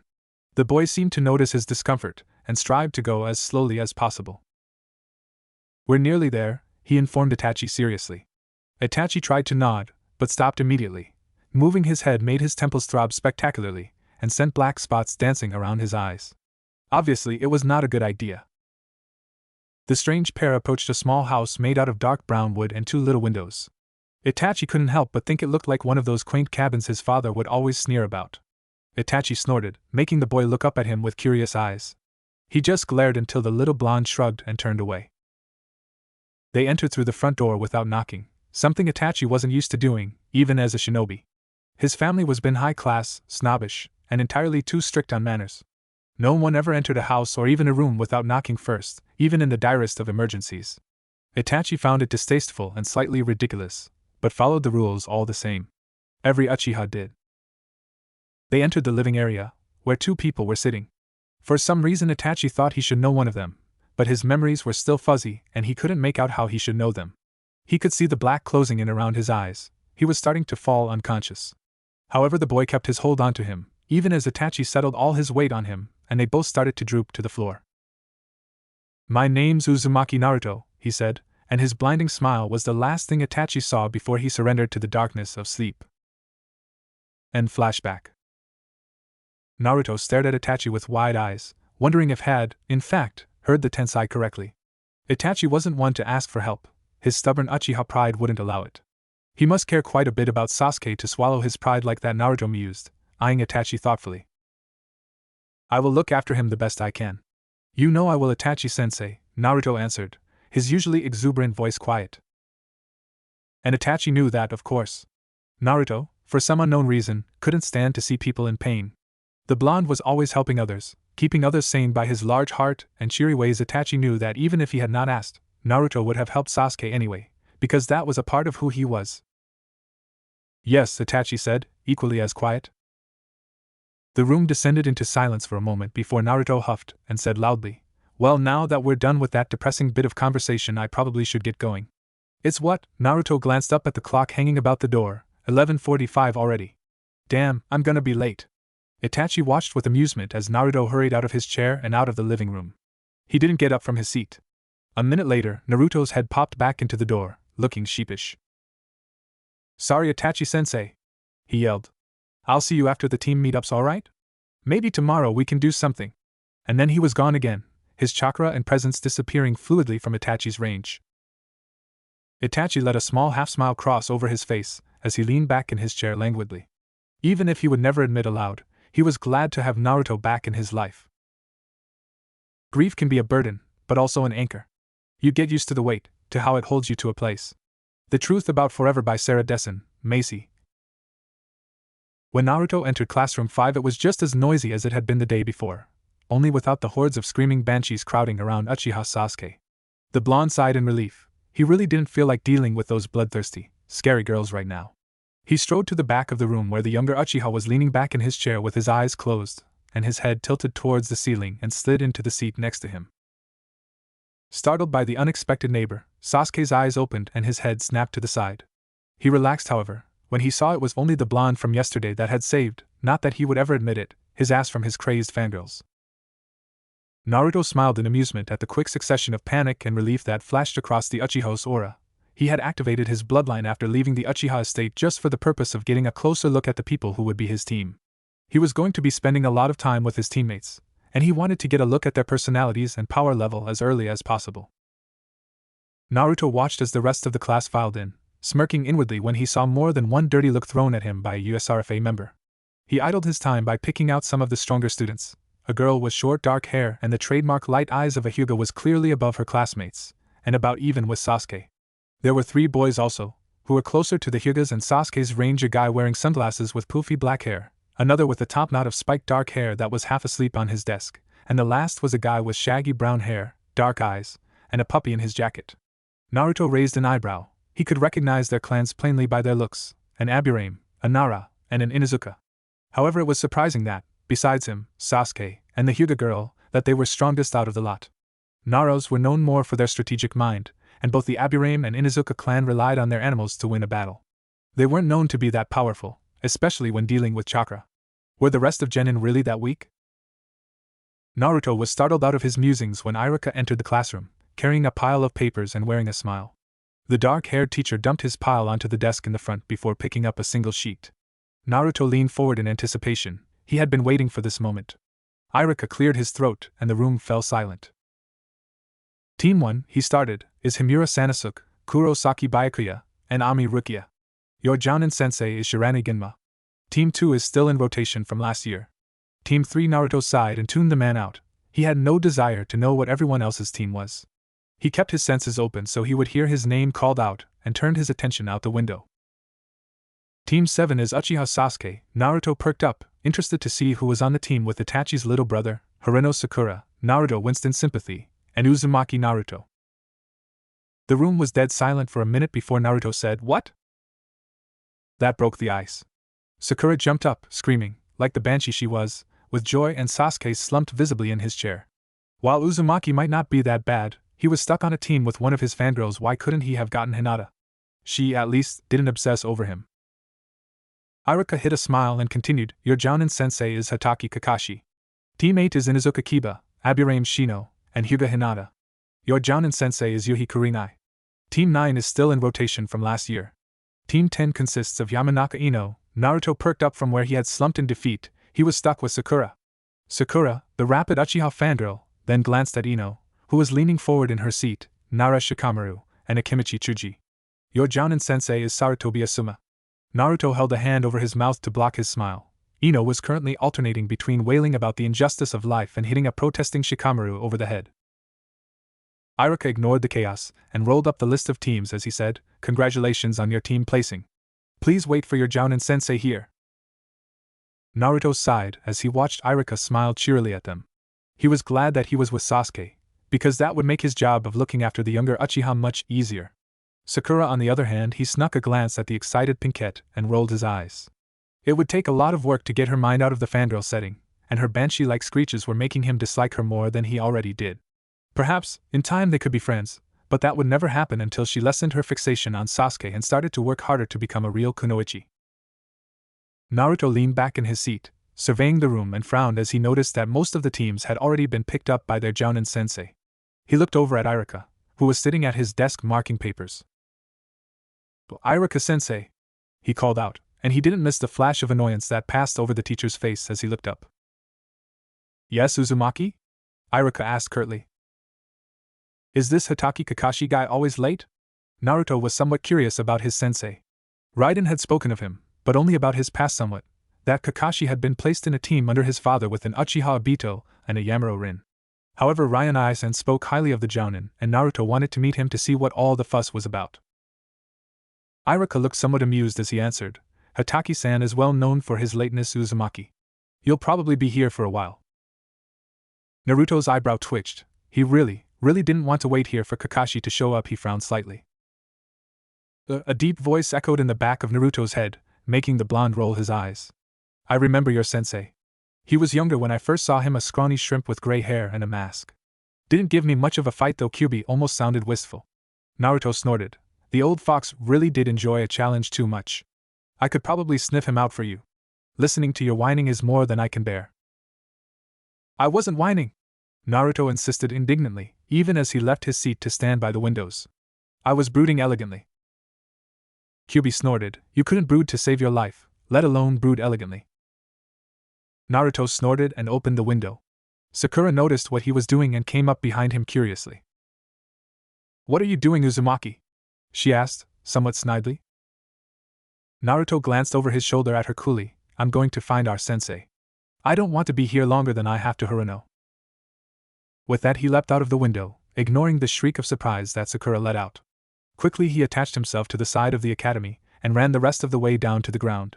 He let out a laugh when he heard Sakura's yell to come back, and continued to run, allowing Kyubi to sniff out Kakashi's scent. He's by the stone with the Ningen on it, Kyubi said after a minute of searching. Naruto's smile slid off his face, although he continued to run. Ryan Aizen had mentioned that Kakashi's teammates had died, Uchiha Obito in a skirmish with IWA Shinobi, as well as Yamaro Rin and his father dying only a few years later when Kyubi attacked. It didn't surprise Naruto that Kakashi was at the memorial stone. His teammates' names would have been carved into it, as every shinobi that had died in both the IWA wars and Kyubi attack had been placed on the large rock. Naruto jumped to the rooftops, heading swiftly for the stone. He had a vague idea where it was. When he had been younger he hadn't spent much time wandering around Konoha due to the beatings. He had stayed indoors, only traveling to Ichiraku's and the grocery store when he absolutely needed to. His safety had never allowed him to travel to any place he didn't absolutely need to visit. Naruto stopped at the edge of the clearing where the memorial stone was placed and watched for a minute. Hatake Kakashi was a tall man with drooping spikes of silver-gray hair and a mask covering half of his face. Naruto knew that this was because of some strange Hatake tradition, but Ryan Aizen had never gone into the specifics. The Jounin's headband was tilted over his left eye, concealing the Sharingan eye he had received from his dying teammate. One white-knuckled hand held an orange book that Naruto recognized immediately. Erosenin had spent the greater time of their travels together researching and raving about his Ika Ika series. Naruto stepped into the clearing and his eyebrows nodded when Kakashi didn't even raise his head. A jounin of his caliber, even now his power level shone an icy green-white, should have noticed Naruto immediately. The blonde hurried up to his new sensei's side and got an eyeful of his aura. Blue had always been described as the color of sadness. Naruto had studied colors and emotions thoroughly, and knew that emotions had certain levels to them in a way. Stronger emotions had more depth and a darker color than superficial ones. And right now he was looking into the sea of blue-black that swirled around Kakashi's core like a particularly violent typhoon, tints of purple and pure black hidden within the smooth original coloring. Sweet Kami-sama, Naruto thought, alarmed for his new sensei. Kakashi's grief bordered on depression, the darkness of the color, and the hints of black showed that. The purple hinted that the sadness had been there so long it had become immersed in his core, a swirling ball of purple, dark crimson red, and white. Kaka-sensei, Naruto barely noticed the affectionate nickname he had given his teacher, too horrified by the deep wells of grief he could see within the man. Kakashi seemed to rouse himself from his dreamlike state and Naruto watched, fascinated, as the swirls of blue-black began to recede bit by bit until they were overtaken by a thin yellow color of fake happiness and contentment. Only a small layer of the original color remained on the outside of the yellow. Naruto was amazed. It took years of training and a huge amount of effort to be able to push back such harsh emotions as the grief he had seen in his sensei. Obviously, the man was skilled in more than just jutsu. Kakashi straightened and Naruto noticed that his grip on the orange book had become looser. The jounin's single black eye surveyed him curiously. "Oh? Who might you be then, Blondie?" he asked, and Naruto's eyebrow twitched at the mocking edge the jounin's voice had taken. "One of your new students, oh great and powerful Kakashi-sama," Naruto swept into mockingly low bow. "Oh, finally someone has recognized my greatness," Kakashi said dramatically, fanning himself with his book. He peered down at Naruto and the blonde could sense him frowning teasingly through his blue mask. "If only it wasn't this short gaki, I would have preferred hordes of beautiful women," Kakashi sighed wistfully. Naruto's temple throbbed as he leaned up and swatted Kakashi on the back of his head, scowling as he shouted out, "Pervert! It's bad enough Erosenin writes those books, but for people to actually read them." Naruto shook his head in mock despair before looking up at the sky and pointing an accusing finger in Kakashi's direction. "Kami-sama, this is who you give me as a sensei to guide me through my genin years? This? One." Naruto felt triumphant when he saw genuine amusement overtaking the fake wall of happiness his sensei had barricaded his grief behind. Considering how quickly Kakashi shifted from deep sadness to bright cheerfulness, Naruto was fairly certain that the jounin hadn't felt actual amusement for quite some time. "Care to explain why you came all the way out here, Gaki?" Kakashi asked, after the short moment of somewhat awkward silence that followed Naruto's dramatic statement. Naruto gave him a mock glare as he shouted out, "Iruka-sensei said that you would be late, so I found you to drag you back to the academy kicking and screaming. There was no way I was going to wait for your lazy ass to get to the academy." Naruto growled under his breath and pulled impatiently on Kakashi's arm. The older man looked startled and then bemused by his new student's behavior, even as Naruto continued to pull Kakashi across the field and farther away from the memorial stone. Once they were outside the field, Naruto started to run, Kakashi easily keeping up at his side despite the hands still clamped around his wrist. The academy came into view after a few short minutes, and Kakashi mentally sighed. He really didn't want to do this. He shot a glare at his oblivious student. If that stupid Gaki hadn't come, perhaps he would have found a way out of it. Perhaps he could knock the Gaki out, and then make a run for it. Naruto, ignoring the dangerous vibes emitting from his sensei, smiled when they reached the main entrance to the academy. The building was empty, as all the teachers had already gone home for the day, which allowed Naruto and Kakashi to navigate their way fairly quickly to Classroom 5, entering quietly. Naruto mentally rolled his eyes when he saw Kakashi pull out his orange book and open it to a random page. He wasn't sure if the man was actually reading it or not. The first thing Naruto saw was a nervous-looking Sasuke edging slowly away from a ranting, furious Sakura. When they entered, Sakura immediately turned on them, leaving a visibly relieved Uchiha to relax from her onslaught. "Uzumaki Baka, what did you think you were doing, running off like that? It would have looked bad for Sasuke-kun and me if our sensei had come in while you were gone." She trailed off as she noticed Kakashi. The silver-haired man tapped his masked chin thoughtfully with his orange book as he said, "My first impression of you is still not favorable, unfortunately." Naruto rolled his eyes and swatted at Kakashi's head, ignoring Sakura's scandalized gasp at the familiar conduct between subordinate and superior. No matter that Kakashi was supposed to be their sensei, he was still a jounin. Naruto was supposed to be properly respectful and subservient, not smack their teacher, even when he made such a remark as that. Sakura sent a glare in Naruto's direction. But Kakashi ignored her and even Naruto as he chirped, "To the roof, faithful minions too!" and disappeared in a small swirl of leaves. Naruto rolled his eyes yet again at Sakura's shocked look and Sasuke's disappointed one. Obviously, they weren't expecting someone like Kakashi to be their Jounin sensei, the person that would guide and mentor them through their Genin and Chunin years. He had to say that he hadn't either, but at least he had Jiraiya, Itachi, Kyuubi, and Raiden. When he got his lazy ass to Konoha, Naruto shook away his stray thoughts and turned to Sasuke, ignoring Sakura for now. Her little speech when he had come back and had annoyed him, and he didn't want to try talking to her right now, or he was afraid he'd be more than a little rude. And if there was one thing he'd learned during his time with Jiraiya, it was to never piss off a woman. "Coming or not?" he asked the Uchiha. Sasuke nodded and stood up, automatically entering what Naruto had dubbed brood mode. Itachi had used it often too. Naruto quickly swept out of the classroom, Sasuke following closely behind with Sakura trailing after them, looking extremely confused. They reached the roof to find Kakashi leaning against the wall next to the door, trying to look badass. The effect was ruined by his little orange book and the constant stream of giggles he was emitting. With his eyes still glued to the page, Kakashi gestured for them to sit. Sakura did so, but Sasuke and Naruto remained standing, both eyeing Kakashi, one with distaste, the other with curiosity. "Well," Kakashi drawled out, "your all-powerful sensei would like an introduction. Likes, dislikes, hobbies, dreams, goals, all that fun stuff." He carelessly waved a hand. "Pink girl, you're first." Sakura eyed him carefully. "Shouldn't you go first, sensei? So we know what to say." Kakashi gave her one of his smiles, and Naruto was interested to note that his fake cheerfulness exploded to almost dangerous amounts as he did so. Perhaps Kakashi used it to mask other emotions as well, and it needed to make his happiness stronger to do so? But why would he need to do that? He could be annoyed at them if he wanted, so why was he masking it?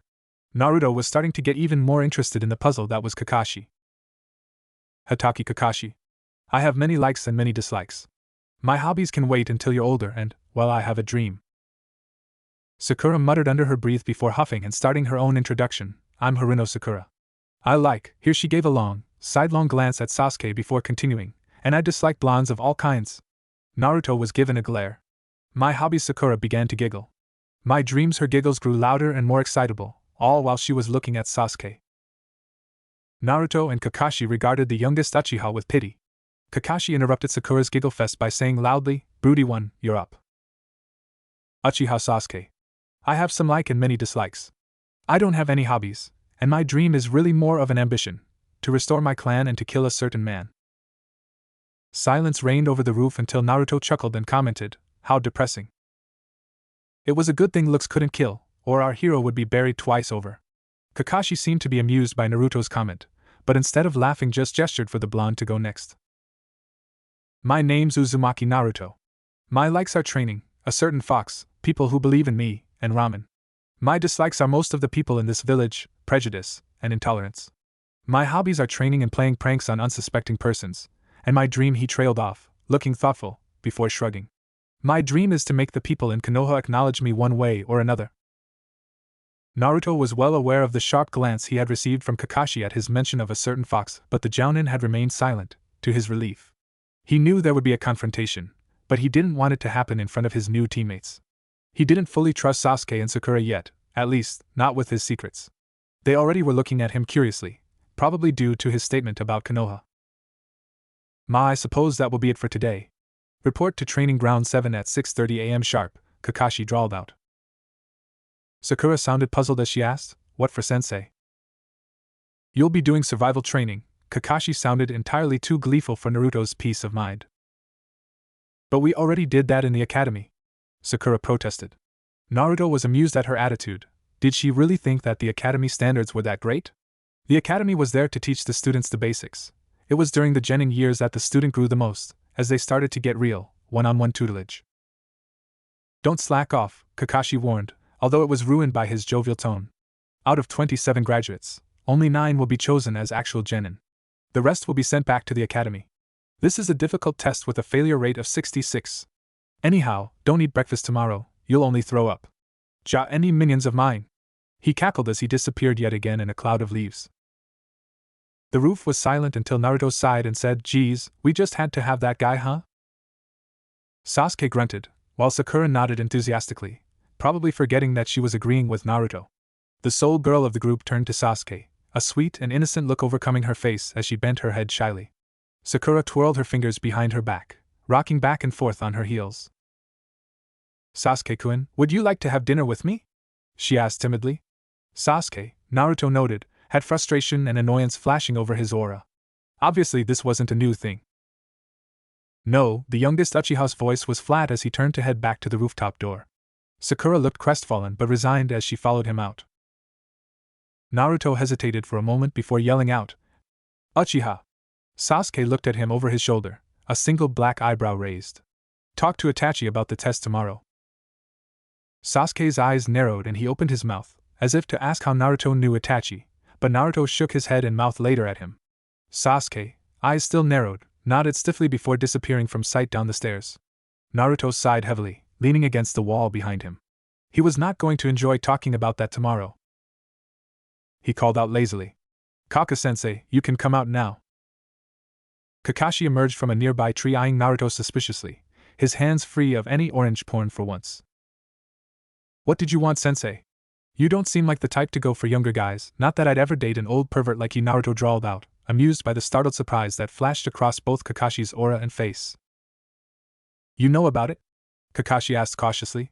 He would, of course, be screwed if Naruto actually didn't know anything, but he got the feeling from the Gaki's introduction and the strange glint in his eye as he mentioned a certain fox that the blonde did know. Naruto's cocky amusement faded as he looked up into Kakashi's face warily before saying, Yes, I know about my furry friend. Kakashi was quiet. He didn't know how to handle this. He hadn't even realized that one of his students was the Kyuubi container until he had looked at the list last night. It had been a shock to see Uzumaki Naruto among his ranks, especially when he knew for a fact that the blonde has disappeared when he was 6. It made him both sad and happy to have Naruto on his team. He was a reminder of all that he had lost that day, but he also looked and acted so much like Minato-sensei. Kakashi was shaken from his thoughts when a small poof of smoke appeared on Naruto's head. The blonde, looking annoyed, reached up and pulled a brightly colored frog off his blonde spikes. An eyebrow visibly twitching, Naruto scowled down at the frog, wondering what Ero-sennin could possibly want now.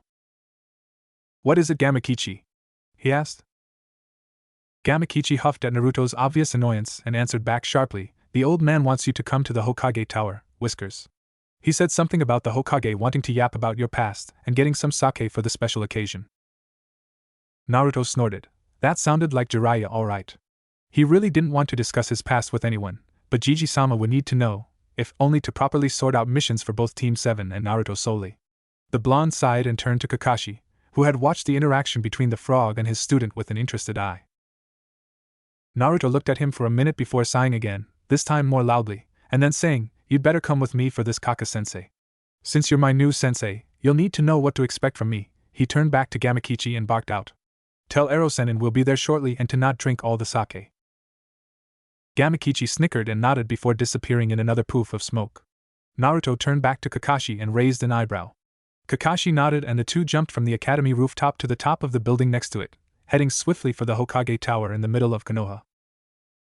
They reached the tower swiftly and managed to get into the Hokage's office within 10 minutes, a feat that Kakashi had once thought impossible if he went the right way instead of through the windows. He'd heard stories about the long wait line from Asuma and Kurenai, who both were too polite for their own good and always used the door. It impressed him that Naruto had managed to get them a meeting so fast. The Hokage must have cleared out his other appointments to make room for this talk. They entered the Hokage's office, and Naruto snorted when he saw Jiraiya sitting at a comfortable sofa that hadn't been there the day before, guzzling sake like water. Sandaime was sitting at his desk, watching Jiraiya amusedly. Dryly he said, Didn't I ask for you not to drink all that sake, Ero-sennin? You won't get any anyway, brat, a familiar dark, low voice said from his other side, making Naruto whirl around with wide, blue eyes. The person standing there was both familiar and unexpected. Ryanai-san? Kanahigakure, Hai no Kuni. The 6th of May, 7:20 p.m. Previously on An Inconvenient Truth. You won't get any anyway, brat, a familiar dark, low voice said from his other side, making Naruto whirl around with wide, blue eyes. The person standing there was both familiar and unexpected. Ryanai-san? Didn't I tell you not to call me that, brat? Tanaka Raiden stepped out from the shadows of the room, his lazy golden eyes amused and his black hair swept into its familiar tight ponytail. He hadn't changed much since Naruto had first met him, only the lines of laughter and stress around his eyes and mouth indicated that he had aged at all. Naruto gulped, and for a moment his mind was a complete blank. Then the realization that his Nin was there swept over him, and he launched himself at Raiden with a loud yell. Kakashi took an alarmed step forward, but stopped when he saw that Naruto wasn't attacking Raiden. The blonde had swept his Nin into a tight hug, his face pressed into the tall man's chest and his arms tightly locked around the thin waist. Raiden shifted uncomfortably, trying to loosen the brat's grip so he could breathe again. He'd forgotten how damned clingy Naruto got when they had been apart. "I am human, Blondie," he wheezed out. "I do need air to stay alive." Naruto released him reluctantly but stayed close to Raiden after they had separated, a bright smile on his face. Raiden grumbled under his breath and shot the brat a glare before turning to face an amused Sarutobi. "Raiden-kun arrived just before you did," the old Hokage said to Naruto and Kakashi. "He was, in fact, the one who initiated this little meeting." Kakashi spoke up immediately after Sandaime, his eye focused completely on his old friend. "How do you know Naruto, Raiden?" Raiden cast a casual glance down at Naruto that didn't go unnoticed by any in the room, and the blonde nodded. He looked back up at Kakashi and said easily, "He's Minato's son. I took him in." Kakashi stood stock still for several long moments, his single eye wide, before he asked in a near whisper, "Kushina-chan?" Raiden nodded admiringly. "Got it in one, pervert." Kakashi ignored the nickname and ran his fingers through his hair agitatedly. He'd always suspected that Minato and Kushina had had something going on, but he'd never thought that a child would come out of it. When he'd heard Naruto's last name, he'd assumed, like everyone else who had known the spunky redhead, that the blonde was the son of an unknown husband. To think that his beloved sensei had had a child, Kakashi drew in a slow, long breath. He wanted to yell and rage and break things, but doing that would only make things worse. He needed to be calm. "Do you have proof?" Kakashi asked Naruto. Naruto nodded. "I took a blood test before coming here so I could prove it." Kakashi's eye widened in shock. Blood tests were notoriously hard to manage, and it took years of practice in medicine and extreme finesse in wielding chakra to even attempt doing one. "Who did it for you?" he asked breathlessly.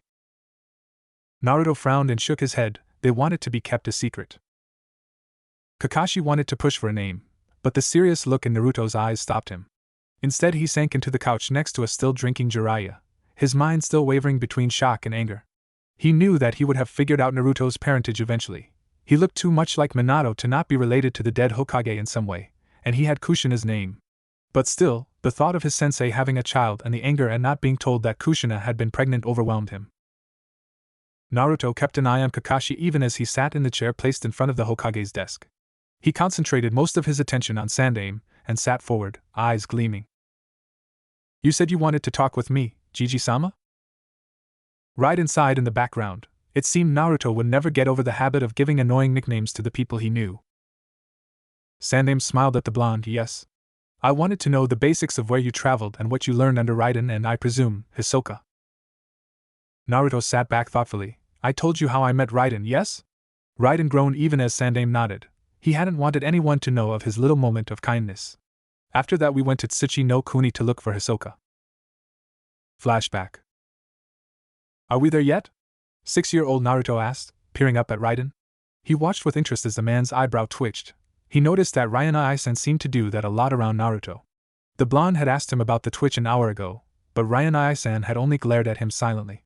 Naruto pouted and crossed thin arms across his chest. Raiden was so mean.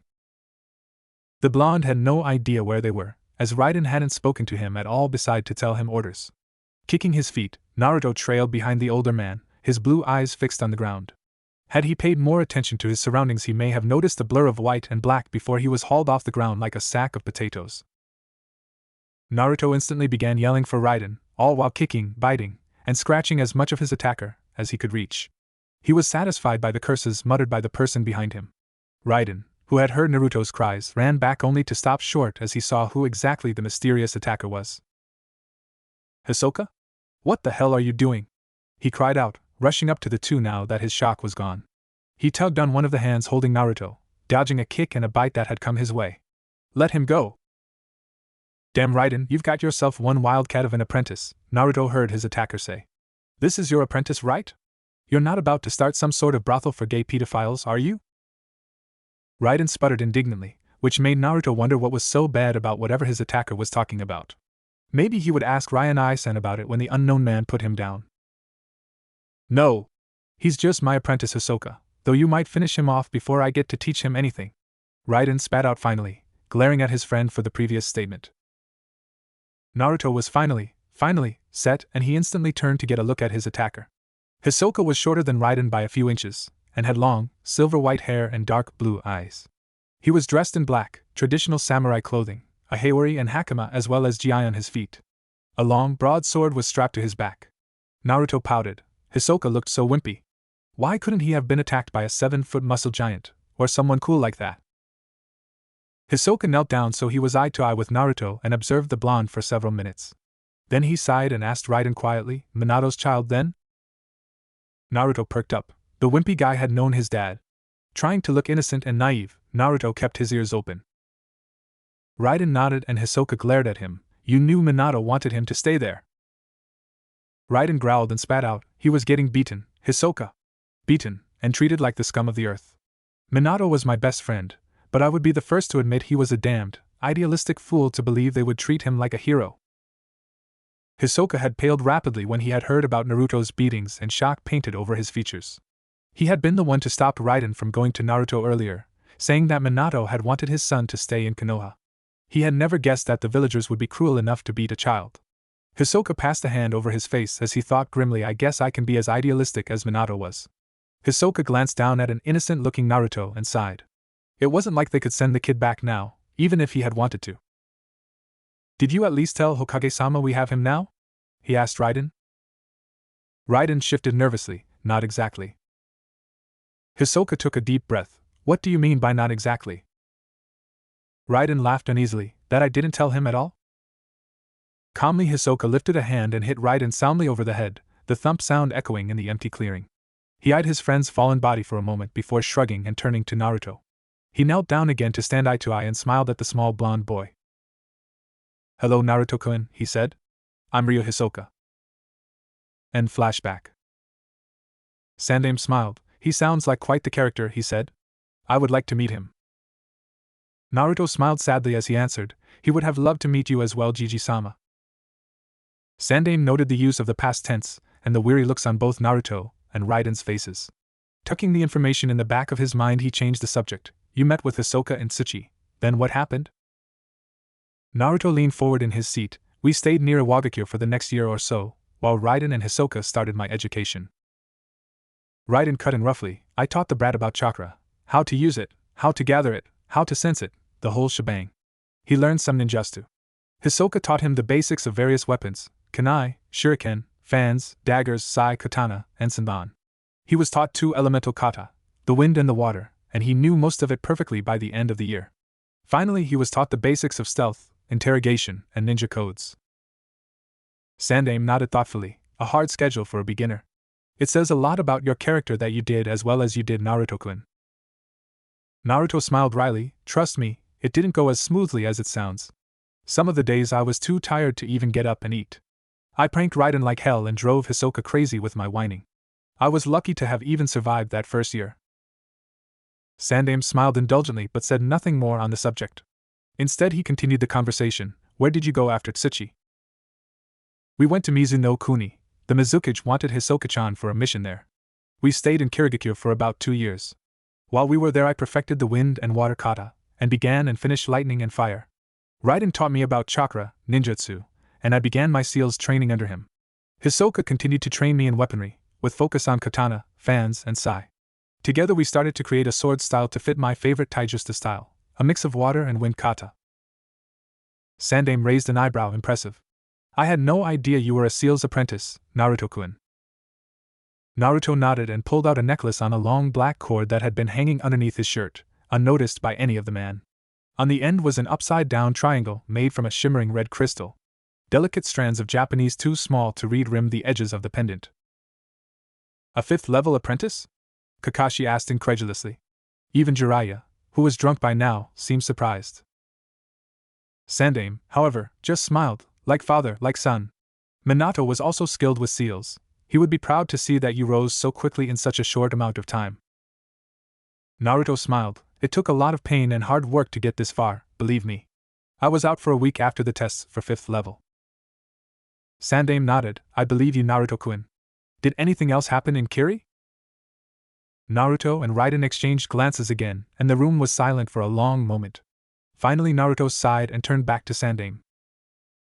When I was 8 I met Kyubi no Kitsune. Flashback. 8-year-old Naruto stared at the creepy, slimy tunnel in confusion. The last thing he remembered was passing out after a particularly hard training session with Raiden. How had he gotten here, wherever here was? Cautiously Naruto crept down the twisting hallway, wincing when his feet made a squelching, echoing sound when they hit the wet ground. The place was dark and gloomy with dripping pipes and a slimy ceiling. It gave the blonde creeps just looking at it. After long minutes of walking Naruto finally reached a dead end. Large, thick bars rose in front of him, their once bronze surface coated over with slime and rust. They were without decoration except for a single, open scroll high above Naruto's head, filled with characters he couldn't make out. Naruto stepped forward hesitantly, until he was only feet away from touching the bars. Without warning red eyes appeared in the darkness beyond the cage, for what else could it be, making Naruto jump heavily.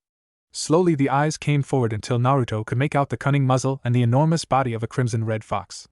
9 thick tails swirled around the fox's huge body, the tips painted black. So, the fox's voice boomed, echoing loudly in the wet corridor, "This is my brat captor then." The fox bared its teeth in a horrible, mocking grin that sent shivers down Naruto's spine. That blonde ninja was stupid to believe that such a puny mortal could ever hope to contain Kyubi no Kitsune. Naruto wasn't stupid by any means. This large, scary-looking fox was claiming to be Kyubi, the fox demon that even the tiniest children in Konoha knew ravaged their village 8 years ago. There was some sort of seal up at the top of the bars, and the villagers had called him demon many times before Raiden rescued him. He took a deep breath. "I'm a container to Kyubi no Kitsune?" he asked, mostly to himself in surprise.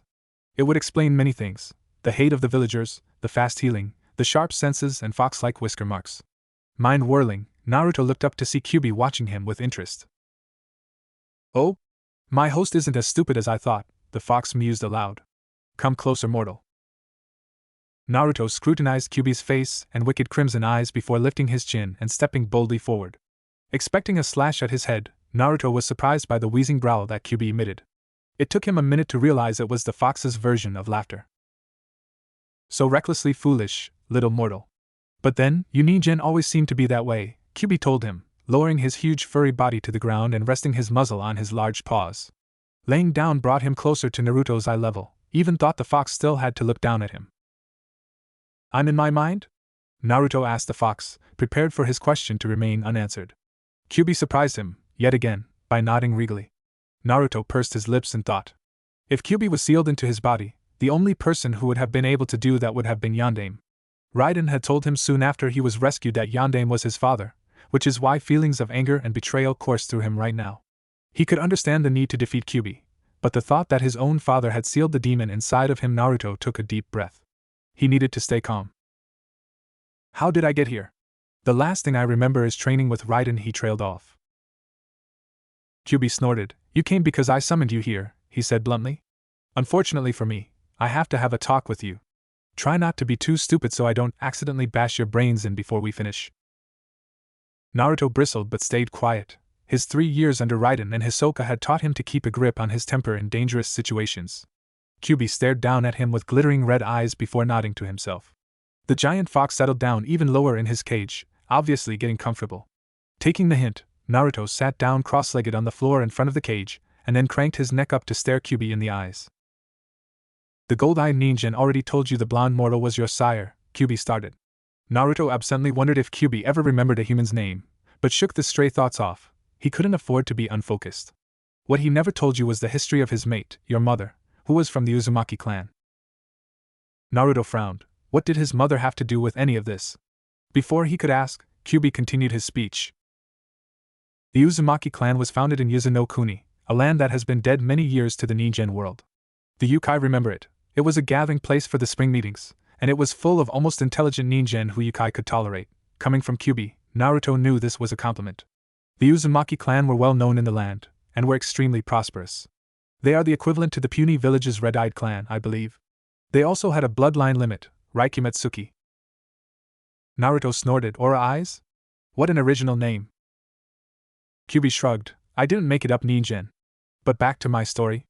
Raikimetsuki weren't as powerful as the red-eyed clan's bloodline, but it had its uses. For one, aura reading is a useful skill in the ninja shinobi business, or so I've heard.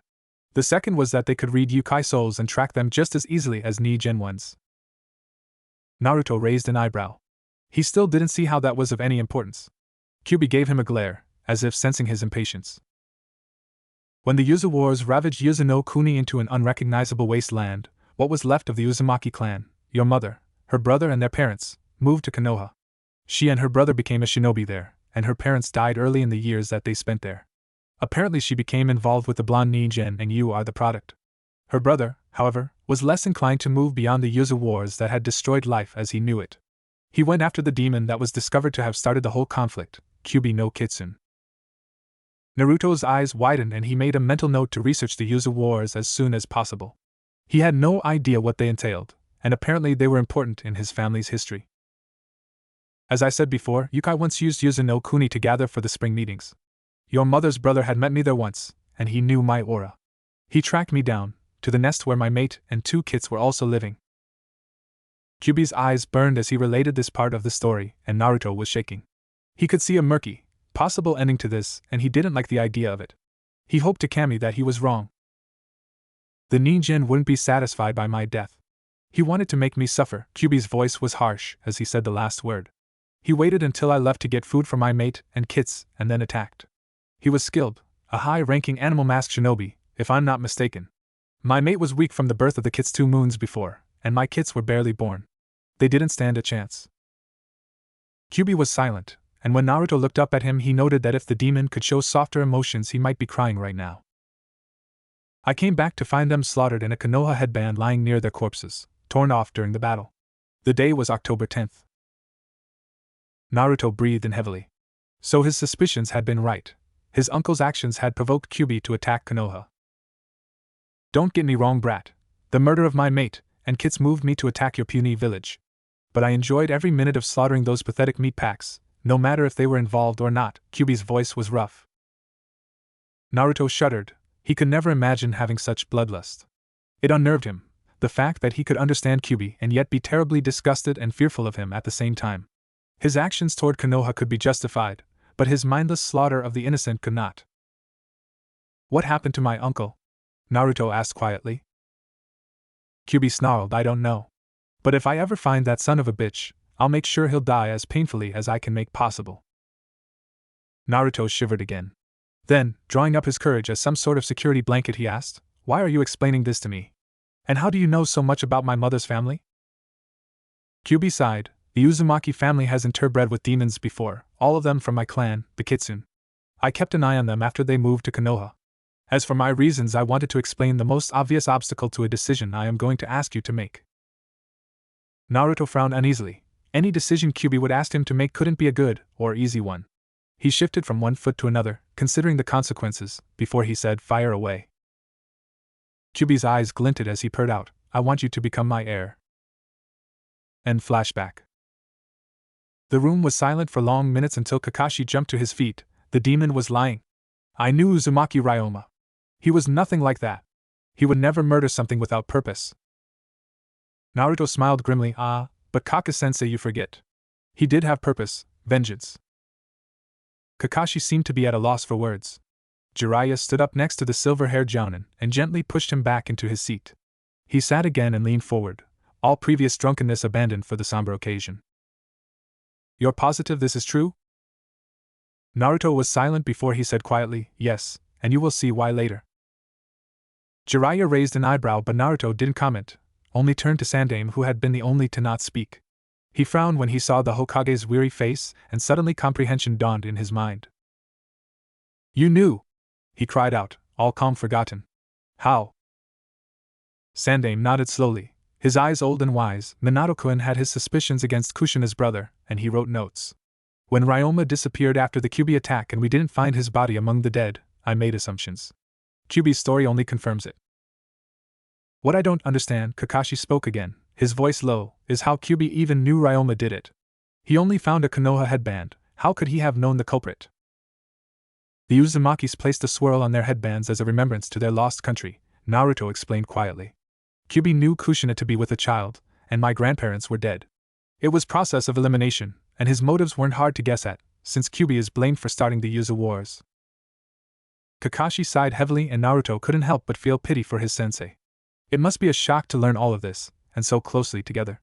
Naruto had had more time to accept it. Sandaime pulled the blonde's focus back on track. Did you agree?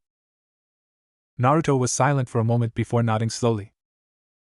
Sandaime sucked in a surprised gasp and then asked, "How did you become his heir? I thought it was impossible for humans and demons to merge." "My mother's family has mated with kitsune demons in the past. There was just enough demon blood in me for us to merge," Naruto explained. "I gained his blood and chakra, but it changed me a bit." Sandaime looked at Raiden over Naruto's head, alarm on his face. However, Raiden shook his head. Kyuubi hadn't taken over Naruto in any way at all. Naruto glanced at the Jounin over his shoulder, and Raiden nodded encouragingly. Naruto took a deep breath and formed a ram seal, murmuring, "Kusuijin Kai," under his breath as he did so. The air around Naruto shimmered for a moment, and then the blonde stood before them, the high-level genjutsu he had apparently placed over himself gone. Sandaime took the changes in with shocked and intrigued eyes. Naruto's face hadn't changed much. His whisker marks were darker and deeper, and his eyes had gained slit pupils. His ears had also tapered slightly at the top, and his hair had gained subtle red highlights. However, it was the two light blonde tails with white tips trailing behind the blonde that made Sandaime speechless. "One. Tails?" Jiraiya's voice was choked. Naruto smiled in amusement at their reactions. Raiden was the only one wholly unsurprised. "Yes, tails. The more chakra of Kyuubi's I can use, the more tails I gain until I reach 9 tails as he did. Right now I can only handle around a small amount of his chakra, and only at extreme circumstances. For obvious reasons, I hid the tails when I came to Konoha." Sandaime nodded. The villagers would have gone berserk if they had seen any sign of Kyuubi influencing Naruto in any way. He eyed the swaying tails with both amusement and shock. Hadn't he said when the blonde arrived that Naruto continued to surprise him? "So, what does this make you?" Kakashi asked in a near whisper. Naruto shrugged, his eyes cold, a half-breed, a Hanyu. Caught between the demons and the humans, his voice was flat and factual, with no bitterness hidden underneath the tone. It surprised Kakashi that Naruto could be so blasé about his whole transformation. Sandaime took a deep breath and then asked, "How long did it take the heir process to complete?" Naruto tapped his chin thoughtfully. "I researched for about 3 years on how we could break the seal enough to let some of Kyuubi's essence, his substitution for blood, and regulate his chakra through the original seal. After that we decided to try it out. The first 2 times it didn't work, but the third time, when I was 11, was a success." Sandaime nodded thoughtfully and another question occurred to him. "Is Kyuubi still alive then?" Naruto laughed. "Yes, as much as he can be. We didn't merge souls, we're still 2 separate beings locked in one body. I only got his chakra and blood, everything else is still his." "How often does he interact with you?" Sandaime asked, concerned for the boy. Kyuubi was devious and underhanded, someone he didn't like to be around Naruto, whom he thought of as a grandson. "Whenever he feels like it, or when my whining gets to be too much for him," Naruto said, amusement clear in his voice. "The old furball complains, but he's helped me out. He started training me after we merged, mainly so I could get a better hold on the chakra he was regulating to me." Sandaime nodded again, and rubbed a hand across his face. So many questions and explanations, and too little time. "What happened after your meeting with Kyuubi then?" he asked calmly, taking his hand down and placing his pipe in his mouth. "We went to Kaze no Kuni, Sunagakure specifically. We stayed there until the merging with Kyuubi finished bonding us." Naruto finished his taijutsu, and perfected his own style, a mix of mainly wind and water elements with some lightning and fire thrown in for surprise. Raiden continued. He finished most of his training in the sword, sai, and fan, and went deeper into learning the dagger, saban, and shorter swords such as wakizashi. He learned more ninjutsu, and increased his speed, strength, and stamina until it matched a high chunin. He also completed his 3rd and 4th tests in Seal's apprenticeship. Sandaime raised an eyebrow, impressed. It seemed Naruto had come far under the tutelage of Raiden and Hisoka. Probably farther than he would have if he had stayed in Konoha, where no one would have been willing to teach him. "It was also there that Hisoka died and I met my uncle for the first and last time." Naruto's voice was cool and his eyes were full of icy anger. Flashback. 10-year-old Uzumaki Naruto sighed as he followed Raiden over the sandy desert that surrounded Sunagakure for many miles. Hisoka had been called in for a mission, and Naruto had volunteered to come along, bored by too many days and nights with nothing but his research and the mad demon in his head to keep him company. Raiden had gone back to Konoha for one of his yearly reports, and Naruto didn't want to spend the next few days with Hisoka either. Hisoka had agreed, since the mission was a simple assassination. Currently they were a day from Sunagakure, and they would arrive at their destination, a lesser, civilian city, in around a half-day's time. Naruto glanced up, frowning. He could have sworn he had heard footsteps besides his own and Hisoka's, but when he looked around there was no one to be seen. Feeling the tiny hairs on the back of his neck stand up, Naruto swung around, positioned in a defensive crouch. Behind him, standing only feet away, was a man. He was tall, with shaggy auburn red hair and dark brown eyes set deep in his sharp face. His dress was plain and brown civilian clothing, which surprisingly didn't make Naruto relax. Instead, his eyes narrowed at the stranger. No civilian would have been able to sneak up on Hisoka and him both. They were extremely sensitive to their surroundings. This guy was more than he looked, Naruto was sure of it. Naruto-kun? What is? Hisoka's voice cut off abruptly when he saw the man Naruto was glaring at. He looked familiar, but Hisoka couldn't place him. Huffing slightly, he placed a hand on the blonde child's shoulder, relieved when Naruto relaxed somewhat. However, he kept his guard up. The fox container was uncannily good at reading people, and if Naruto was still wary of the stranger, then he had good reason to be. Can we help you, sir?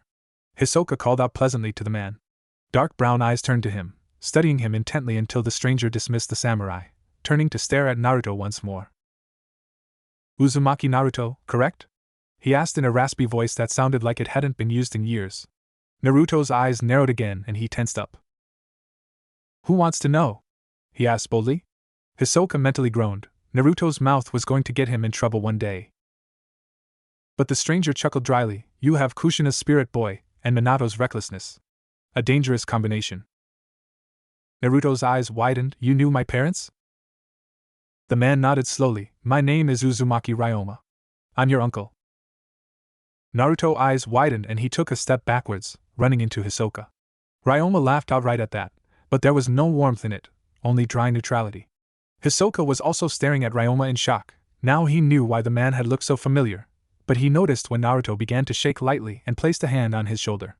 He stared down at the blonde's bent head, concerned. What about his uncle scared Naruto so much?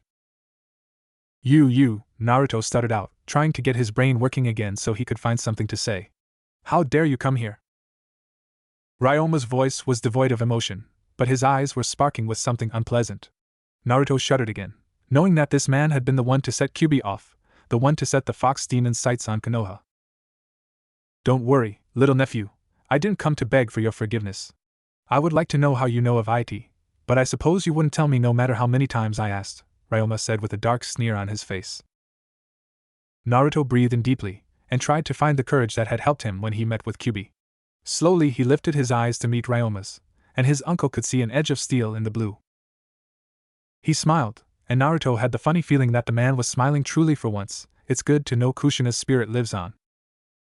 Ryoma took a step forward, which prompted Hisoka, who had been quietly watching their reunion, to put Naruto behind him.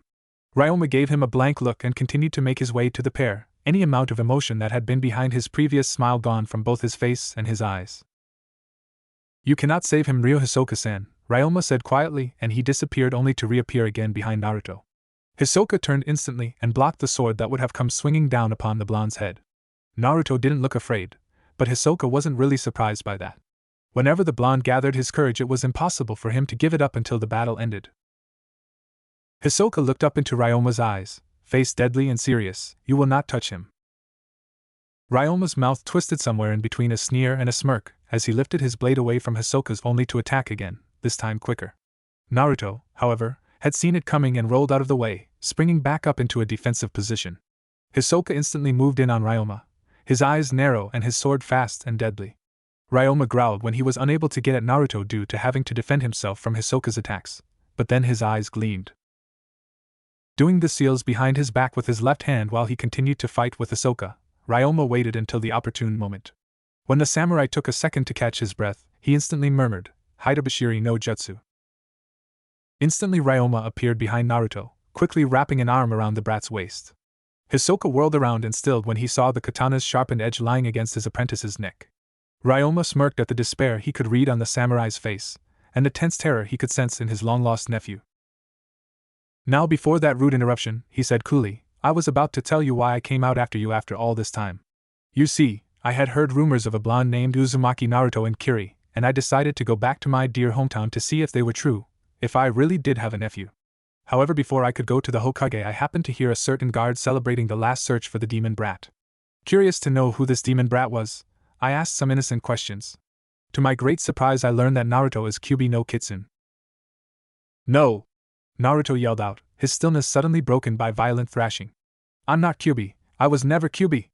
I'm his container, his holder. I would never be him. Ryoma looked down at the blonde head in surprise for a second until cool distaste slid over his features.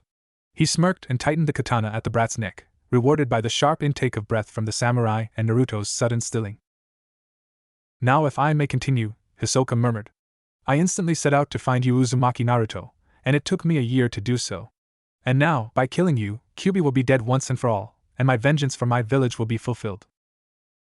The desert was quiet for a moment until Naruto spoke, his voice as low as a whisper. Why avenge a village that is destroyed? Ryoma growled and whirled Naruto around, glaring into bright blue eyes and shaking the boy's thin shoulders. They should have been your village as well. Your monster destroyed them, the families, the crops, the houses, everything. If Kyuubi hadn't destroyed that village in aim, then they wouldn't have had a reason to attack us. Naruto's eyes were flat. Your family wouldn't want this. My mother wouldn't want you to kill her son. Ryoma's face tightened in rage. Kushina should have wanted it. She should have been there with me, both of us getting our revenge. But Konoha made her weak, soft-hearted. She couldn't stomach vengeance anymore. Hisoka watched the two converse, slowly sneaking up to them. He could tell what Naruto was doing. He was distracting Ryoma into a rage so that Hisoka would have the chance to sneak up and kill the man. Kushina's brother was obviously somewhat insane, though Hisoka couldn't blame him. Losing a village was the worst thing that could happen to anyone in the elemental countries. She should have never married that good-for-nothing blonde. All he did was drag her down into the dumps, where the rest of Konoha was. Ryoma said, still ranting in Naruto's face. The blonde looked impassive, but Hisoka caught a spark of fire in his eyes and smiled to himself. Insults against his father and his village, even if Naruto didn't like it much, weren't tolerated by the blonde. Hisoka was only feet away when Ryoma whirled around, growling, What the hell do you think you're doing? Hisoka froze. The katana that had previously been at Naruto's neck now swung in his direction, its tilted point directly facing his heart. Before Hisoka had the chance to move or say anything, Ryoma plunged the sword into chest. He died instantly. Naruto watched in horror as Hisoka's lifeless body fell to the ground, his normally fierce dark blue eyes dulling. Time seemed to stop for a moment, and the blonde could only hear the blood pounding in his ears, and the shock terror that Hisoka's death had brought. His body felt numb and clumsy, his breath wheezing in and out. Then time started again and Hisoka's body fell to the ground with a thump. Naruto could never remember rightly what happened after that. He remembered turning, screaming words lost in his memory, to Ryoma and kicking, clawing, and biting any place he could reach, like his meeting with Hisoka so long ago. He could remember the raw pain and anger Hisoka's death had brought, and the endless need to make Ryoma pay. He could remember the flailing katana that had nearly sliced his head off a number of times. The rest was a blank, a sea of endless blurred memories all overlapping each other. When he came back to himself, he was kneeling next to Ryoma's corpse, whose eyes had been nearly scratched out by Naruto's sharp claw-like nails. The ragged katana slash across his neck had been the thing to kill him, but Naruto had made sure to make the man suffer. Stumbling and clumsy, he made his way to Hisoka's corpse. He more fell than knelt next to his old sensei. He took in the samurai clothes Hisoka had always loved to wear, the tangled silver-white hair, dirty from desert weather and blood, and the paling blue of the still-open eyes. Naruto sat there, staring at his sensei for a long while until he finally gave up trying to hold it in and dry heaved on the ground next to him, trying to get rid of the disgust and helpless horror at the sight. He had seen death before, but to see it masked over Hisoka's face, which had always been so warm, was horrifying for him. Naruto laid in the sand next to the dead body of his sensei for a long time. He didn't want to have to get up, to walk back and explain to Raiden. He wanted to lie here for as long as possible, bury his head in the sand, and hope that maybe the pain would go away. End flashback. The Hokage's room was silent. Naruto's face was closed and shuttered, but his eyes were full of the quiet grief of those who have accepted their loved ones' passing. Raiden was also like this, but instead of showing his emotions plainly in his eyes, he hid them behind a mask of ice. Kakashi looked grieved. He had known Hisoka, and to hear about his death in such a way shocked and saddened him. Jiraiya watched Naruto with old, compassionate eyes, wishing that the boy would have never had to go through something like that. Sandaime, too, watched Naruto. He had had no idea that Hisoka had died, and by the blonde's own uncle. And to think that Naruto had killed using only his bare hands and the lucky strike of a flailing katana. His love for his precious ones was deep, like any good Namikaze. He wished that Naruto would have been spared that pain, but he knew that sometimes a person was forced to go through terrible situations such as Naruto's. He hesitated before speaking, wondering if he was pushing too fast. However, it was getting late and they needed to finish Naruto's story, so he said, "And after that, Naruto-kun?" The somber tension in the room was high as Naruto smiled bitterly. "Why then, Jiji-sama, we had a funeral." Flashback. It should have been raining. That was the only thought on Naruto's mind as he stared over the crowds of people appearing around the grave. Hisoka's funeral should have been an affair of pouring rain, where the very heavens themselves cried out for the death of such a man. But the weather mocked Naruto by being warm and sunny, the sky without a single cloud in it, and the sun beating down upon their heads. There were a lot of people coming. Samurais, made obvious by their clothes, were the main crowd, with a few civilians scattered among them. Raiden stood off to the side, golden eyes dark and sad. Naruto looked away. It had, in some ways, hurt more to see Raiden suffer than to feel his own grief. The crowd's whispers died down as an old monk stood in front of Hisoka's grave, which Hisoka's casket was slowly being lowered into via crane. The monk murmured some words and crossed himself, before bowing low to the grave in thanks for a life well lived, too. He then turned to the crowd and called out, "Is there any among us who would like to speak about this man before we let him down into his grave?" No one spoke for a minute until Naruto said in a choked voice, "I will speak." The monk nodded, sympathy in his dark eyes as he saw the pain in Naruto's face. He stepped aside, robes swishing, and the blonde took his place at the head of grave. He stared out at the expectant faces, eyes weary and grieved. "Ryo Hisoka was my sensei," he started slowly. There were some sympathetic looks and shush whispers until he went on again. "He was a brave, compassionate person who never gave up and never backed down. He also smoked cigarettes, even when I asked him not to, got himself into reckless situations for the fun of it, and was blindsided by his need to save people." There were some gasps at how disrespectful Naruto was being at his own sensei's funeral, but the blonde ignored them. "He was a person. He lived and loved, and now he is dead. I loved him as a brother and a mentor, and the image of his face will be carved into my heart for my entire life. I ask you to remember him, to never forget Ryo Hisoka, and perhaps, someday in the future we will be able to leave our grief behind us and move on. For now, though, I will cry for a man's life cut off in its prime and for the death of someone who I loved very dearly." The crowd was silent as Naruto went back to his place. The monk spoke several more chants and prayed over the grave one last time before he bowed to the people, asking them to leave so the casket could be lowered in solitude. The crowd drifted away and Naruto moved to a tree at the edge of the graveyard, leaning against it and closing his eyes. He breathed in and out, trying to control his breathing. His speech had been hasty and jumbled, but it was what he felt. Pouring out that kind of emotion left his heart aching. He looked up when he felt a hand land on his head, and Raiden was looking down at him with understanding eyes. Naruto gave him a faint smile, and then hoisted himself to his feet. The two walked back to the newly dug grave to give one last talk to their friend and comrade. End flashback. Everyone's heads were bowed as Naruto finished summing up the memory. Even Raiden looked depressed after this one. Sandaime was watching Naruto with sad and proud eyes. To think that he had come through that hard point in his life and was moving on, he was a remarkable boy. Minato would have been proud. Then? Kakashi's voice was soft and heavy, and Naruto stared at his bowed head for a long moment with compassion. Then the blonde sighed and ran a hand through his hair. "Then we went to Rai no Kuni and we stayed there until I decided to travel back to Konoha. I had to relearn chakra control so I could keep my new chakra in check, and after that I perfected my sword and taijutsu styles, learned more ninjutsu, learned more about stealth and interrogation techniques, started to a fan style, learned codes, increased my speed and strength, learned various strategies, and finished my 5th level in seals." Naruto continued on. "Earlier in the month Raiden asked if I wished to return to Konoha to become a genin. I agreed, but Raiden stayed behind to close things up for us and sit around on his lazy ass." Here a glare was given to a scowling Raiden. "While I was traveling I met Jiraiya, who was peeping, like usual, and I apparently became his apprentice without realizing it. The rest, Jiji-sama, you know." Sandaime nodded and he started to connect all the information about Naruto's skills that the blonde had given him. Naruto was obviously skilled in weaponry and taijutsu, was probably good in ninjutsu as well due to his large chakra, and was skilled in seals. Overall he was fairly balanced out, with weak points in genjutsu, interrogation, and probably strategy. I'd say you are somewhere between a high-level chunin and a middle-level jounin due to your hard work and years of training, Sandae mused thoughtfully.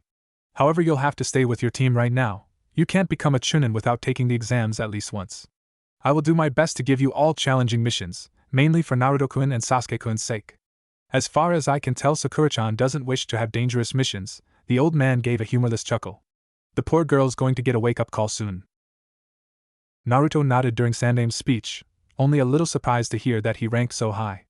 Kakashi and Jiraiya were both gaping, and Raiden was smirking with pride for his student, not that he'd ever admit it. Naruto looked out the window and was surprised to see that the moon was starting to rise. His story must have taken longer than he thought. Slowly he raised himself to his feet and bowed shallowly to Sandae. May we go now, Gigi-sama? I need to sleep because some fool Jounin sensei of mine decided to have our Genin test at 6:30 a.m. Kakashi chuckled nervously, his previous shock forgotten at his student's acid tone and sharp glare. Sandae smiled at the two, and Raiden and Jiraiya both watched in gleeful amusement, both having been attacked by Naruto's sharp tongue before.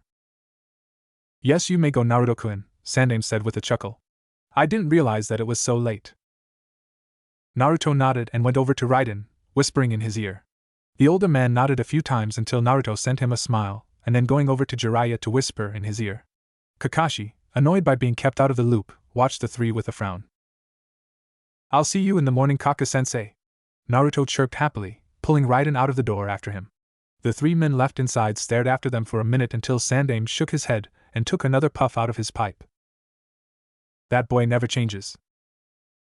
Sleeping alone, except under doctor's orders, does much harm.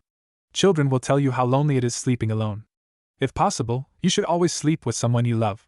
You both recharge your mutual batteries free of charge.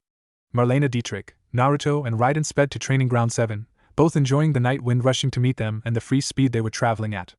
However, the run stopped all too soon, as the pair approached the training ground. Naruto's sharp eyes sought out a good tree in the dark night and smiled as he saw one, a large oak with thick, strong branches that were broad enough to hold a man twice his size. Quickly he motioned to Raiden, and the two made their way up to the tree, each settling on their individual branch for some sleep. Ever since his merging with Kyuubi, Naruto had always felt more comfortable sleeping outside, especially in a wooded area. Trees were the best spots, where he always got the most restful sleep. The blonde attributed as a fox thing and left it at that. Since Raiden didn't mind sleeping outside either, and neither of them liked to be apart for long after Hisoka's death, they usually found a tree and slept outside together. Naruto felt more than saw the black creeping over the edges of his eyes and smiled. Before long he was peacefully asleep, Raiden nearby, with the moon rising steadily above Konoha. Konoha Hai no Kuni. The 7th of May.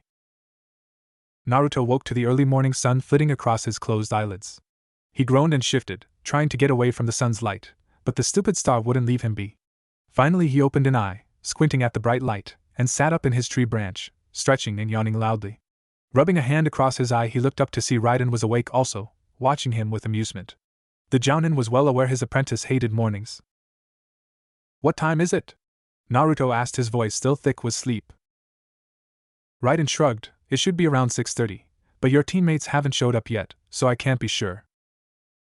However, even as he said that, Uchiha Sasuke walked into the training ground, his black eyes focused and his body tense. Haruno Sakura followed close behind him, looking at the Uchiha with adoring eyes. Naruto snorted when he saw that her hair had been brushed till it shimmered and she had put on what looked to be a brand new dress. Obviously she cared more for fashion than being prepared. Rubbing the back of his head, he looked up at Raiden in question. The Jounin shrugged and the blonde sighed and then jumped down to the ground lightly. Sakura screamed lightly and Sasuke raised an eyebrow. Ohio Gatsamasu, Naruto said with another jaw-cracking yawn. Kaka-sensei will probably be late again. Sakura's eyes burned and she muttered violently under her breath, he'll get what's coming to him if he dares to show up late today. Far away, a perverted Jounin shivered at a sudden feeling of doom. Naruto shivered lightly. Sakura was scary when she got that glint in her eye. He jumped when the girl turned to him, but luckily the angry fire in her eyes had dimmed down. Now she looked curious, and she tilted her head to the side, making long pink hair shift over her shoulder. What were you doing in a tree, Uzumaki? She asked. Naruto raised an eyebrow, wondering why she was interested. I slept there. Sakura looked surprised, but she didn't ask any more questions, only turned away from him with a huff. Naruto shrugged and glanced over at Sasuke, frowning when he saw that the Uchiha was studying him intently. He shifted uncomfortably under the steady gaze for a minute before snapping out impatiently, "What?" "Aniki said to remember underneath the underneath," Sasuke said in a monotone. Naruto cringed. He had entirely forgotten about the comment he had made to Sasuke yesterday with all the hubbub with Jiji-sama and his past.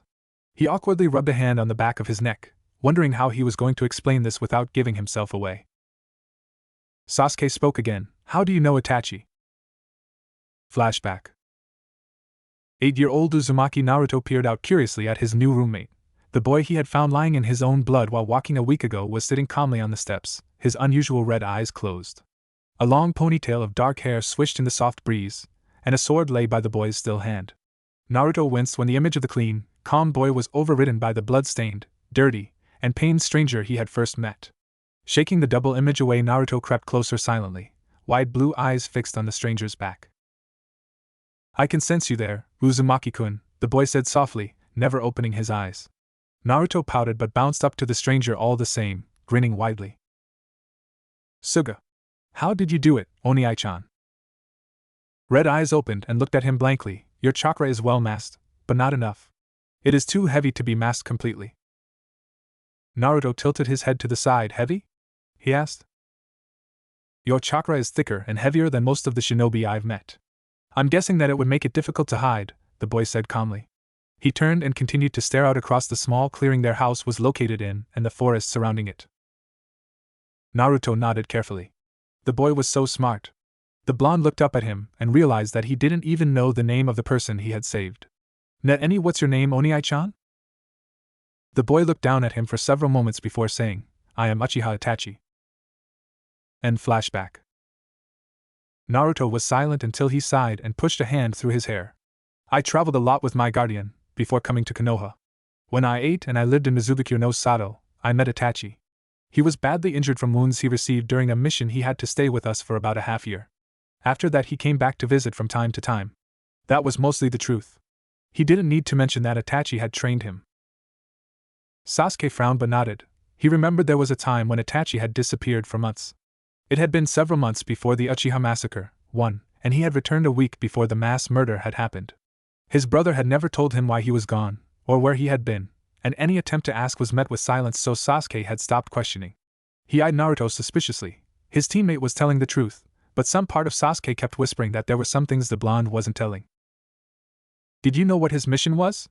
he asked interestedly. Naruto shrugged nonchalantly. "I never asked. Itachi-sensei wouldn't have told me anyhow." Sasuke raised an eyebrow. Naruto knew his brother well. It was only after years that he himself had been able to finally understand that Itachi wouldn't answer questions he didn't want to, or those dealing with his ANBU job. He eyed Naruto curiously. Itachi had seemed in a good mood when he came home last night, especially after he told his brother who exactly his teammates were. He wondered if Naruto coming home could have been the cause of it.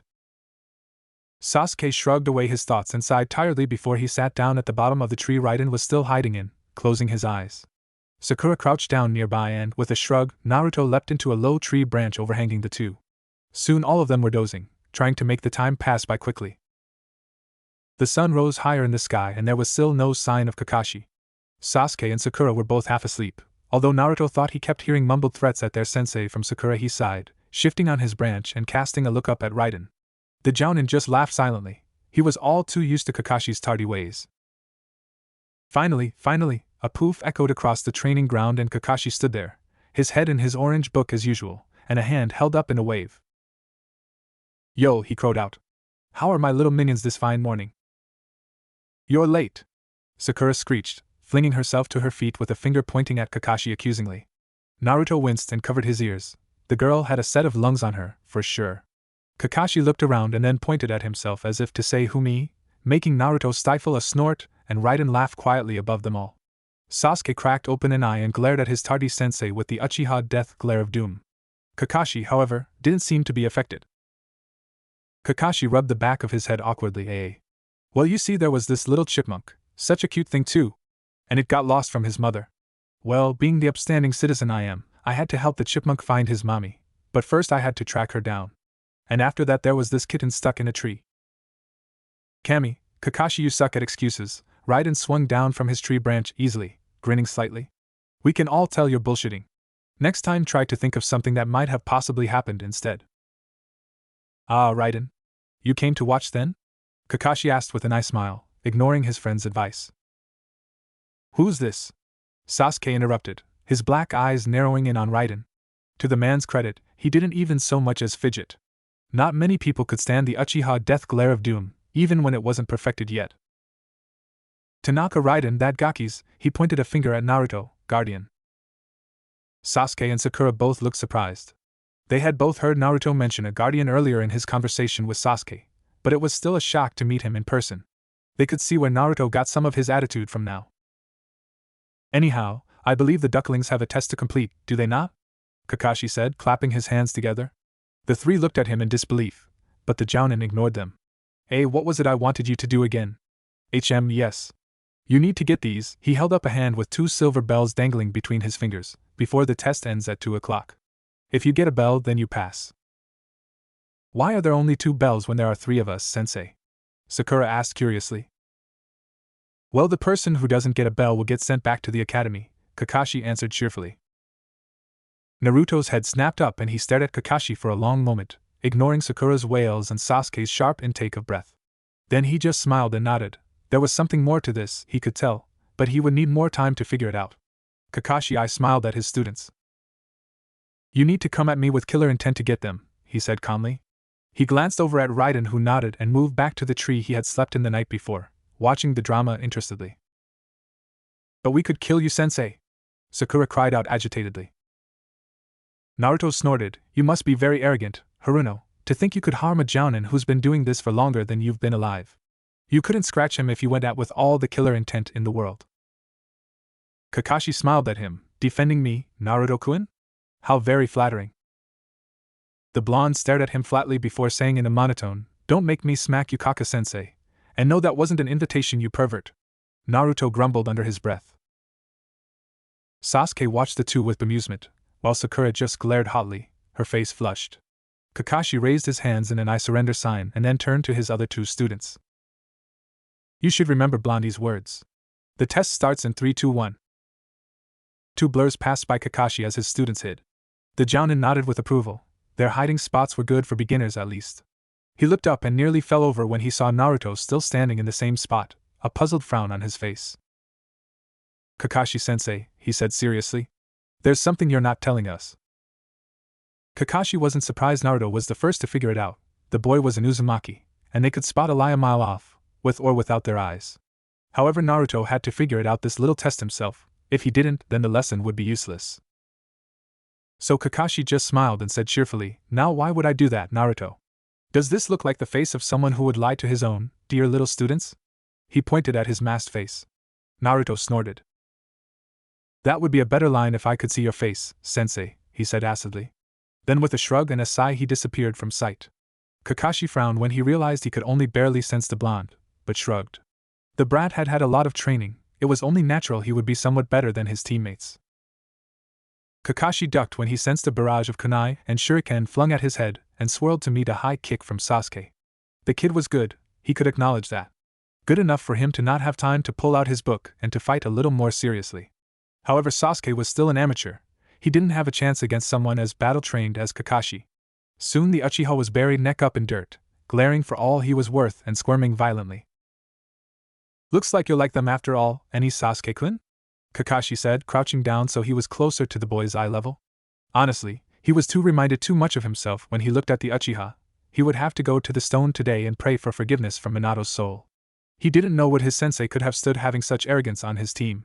He would have to try and break down Sasuke, and perhaps Naruto could help him. Sakura too, when she grew out of her infatuation.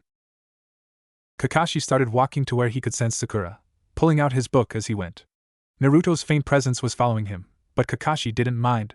He'd deal with the blonde after he took out Sakura. With the brat's extensive training, the fight would be a little more even. He grinned wickedly under his mask as he finally saw his only girl student, watching carefully in the wrong direction. He brought his hands together silently and formed a genjutsu.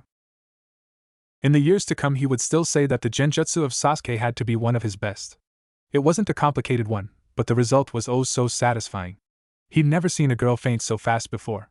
Despite that, it was also somewhat disappointing. Honestly, this was the smartest kunoichi of her grade, Reduced to unconsciousness by a simple genjutsu? Kakashi shook his head and sighed. Sakura would probably take more work than Sasuke and Naruto combined. You can come out now, Blondie, he called out disinterestedly, nose stuck in his orange book yet again. Naruto grumbled but leapt down from his hiding place and stood a few yards away, facing Kakashi. Kakashi glanced at him from over his book. The blonde's face was calm and focused. He grinned and slipped his book into his pouch. This was going to be fun. Taijutsu, Kakashi said, slipping into his own stance. Let's see what those years did for you, Naruto. The blonde grinned and slipped into a stance completely unfamiliar to Kakashi. His arms were spread wide, one reaching out above his head with the palm facing Kakashi and the other dipping below his waist, facing the opposite direction. It left his entire torso unprotected, which made the Jounin wonder how effective this style of Naruto's really was.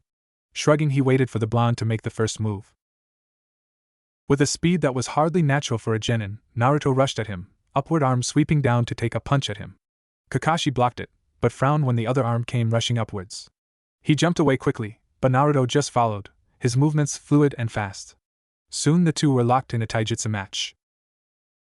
Kakashi, Naruto conceded, was good. He had to be, of course. He had been an ANBU captain, and he was a high-ranking jounin. Naruto, however, was determined to win, if only to pass and get his teammates past as well. Suddenly an idea lit in his prankster-styled mind and he smirked slowly. Kakashi, suddenly fearing for his life, gulped but continued to fight on bravely. He really didn't like the look on that brat's face. Naruto dove in against Kakashi, aiming a high kick for his chest and sweeping an arm underneath his feet. Kakashi stumbled, only for a moment, but it was enough for Naruto to execute his plan. He jumped away from Kakashi a second later, slipping the stolen object into his own pouch. He would keep it there until he had a chance to reveal it. Kakashi groaned under his breath as Naruto came at him yet again, this time with a swift, graceful kick that he recognized as a wind move. The brat's elemental style was effective.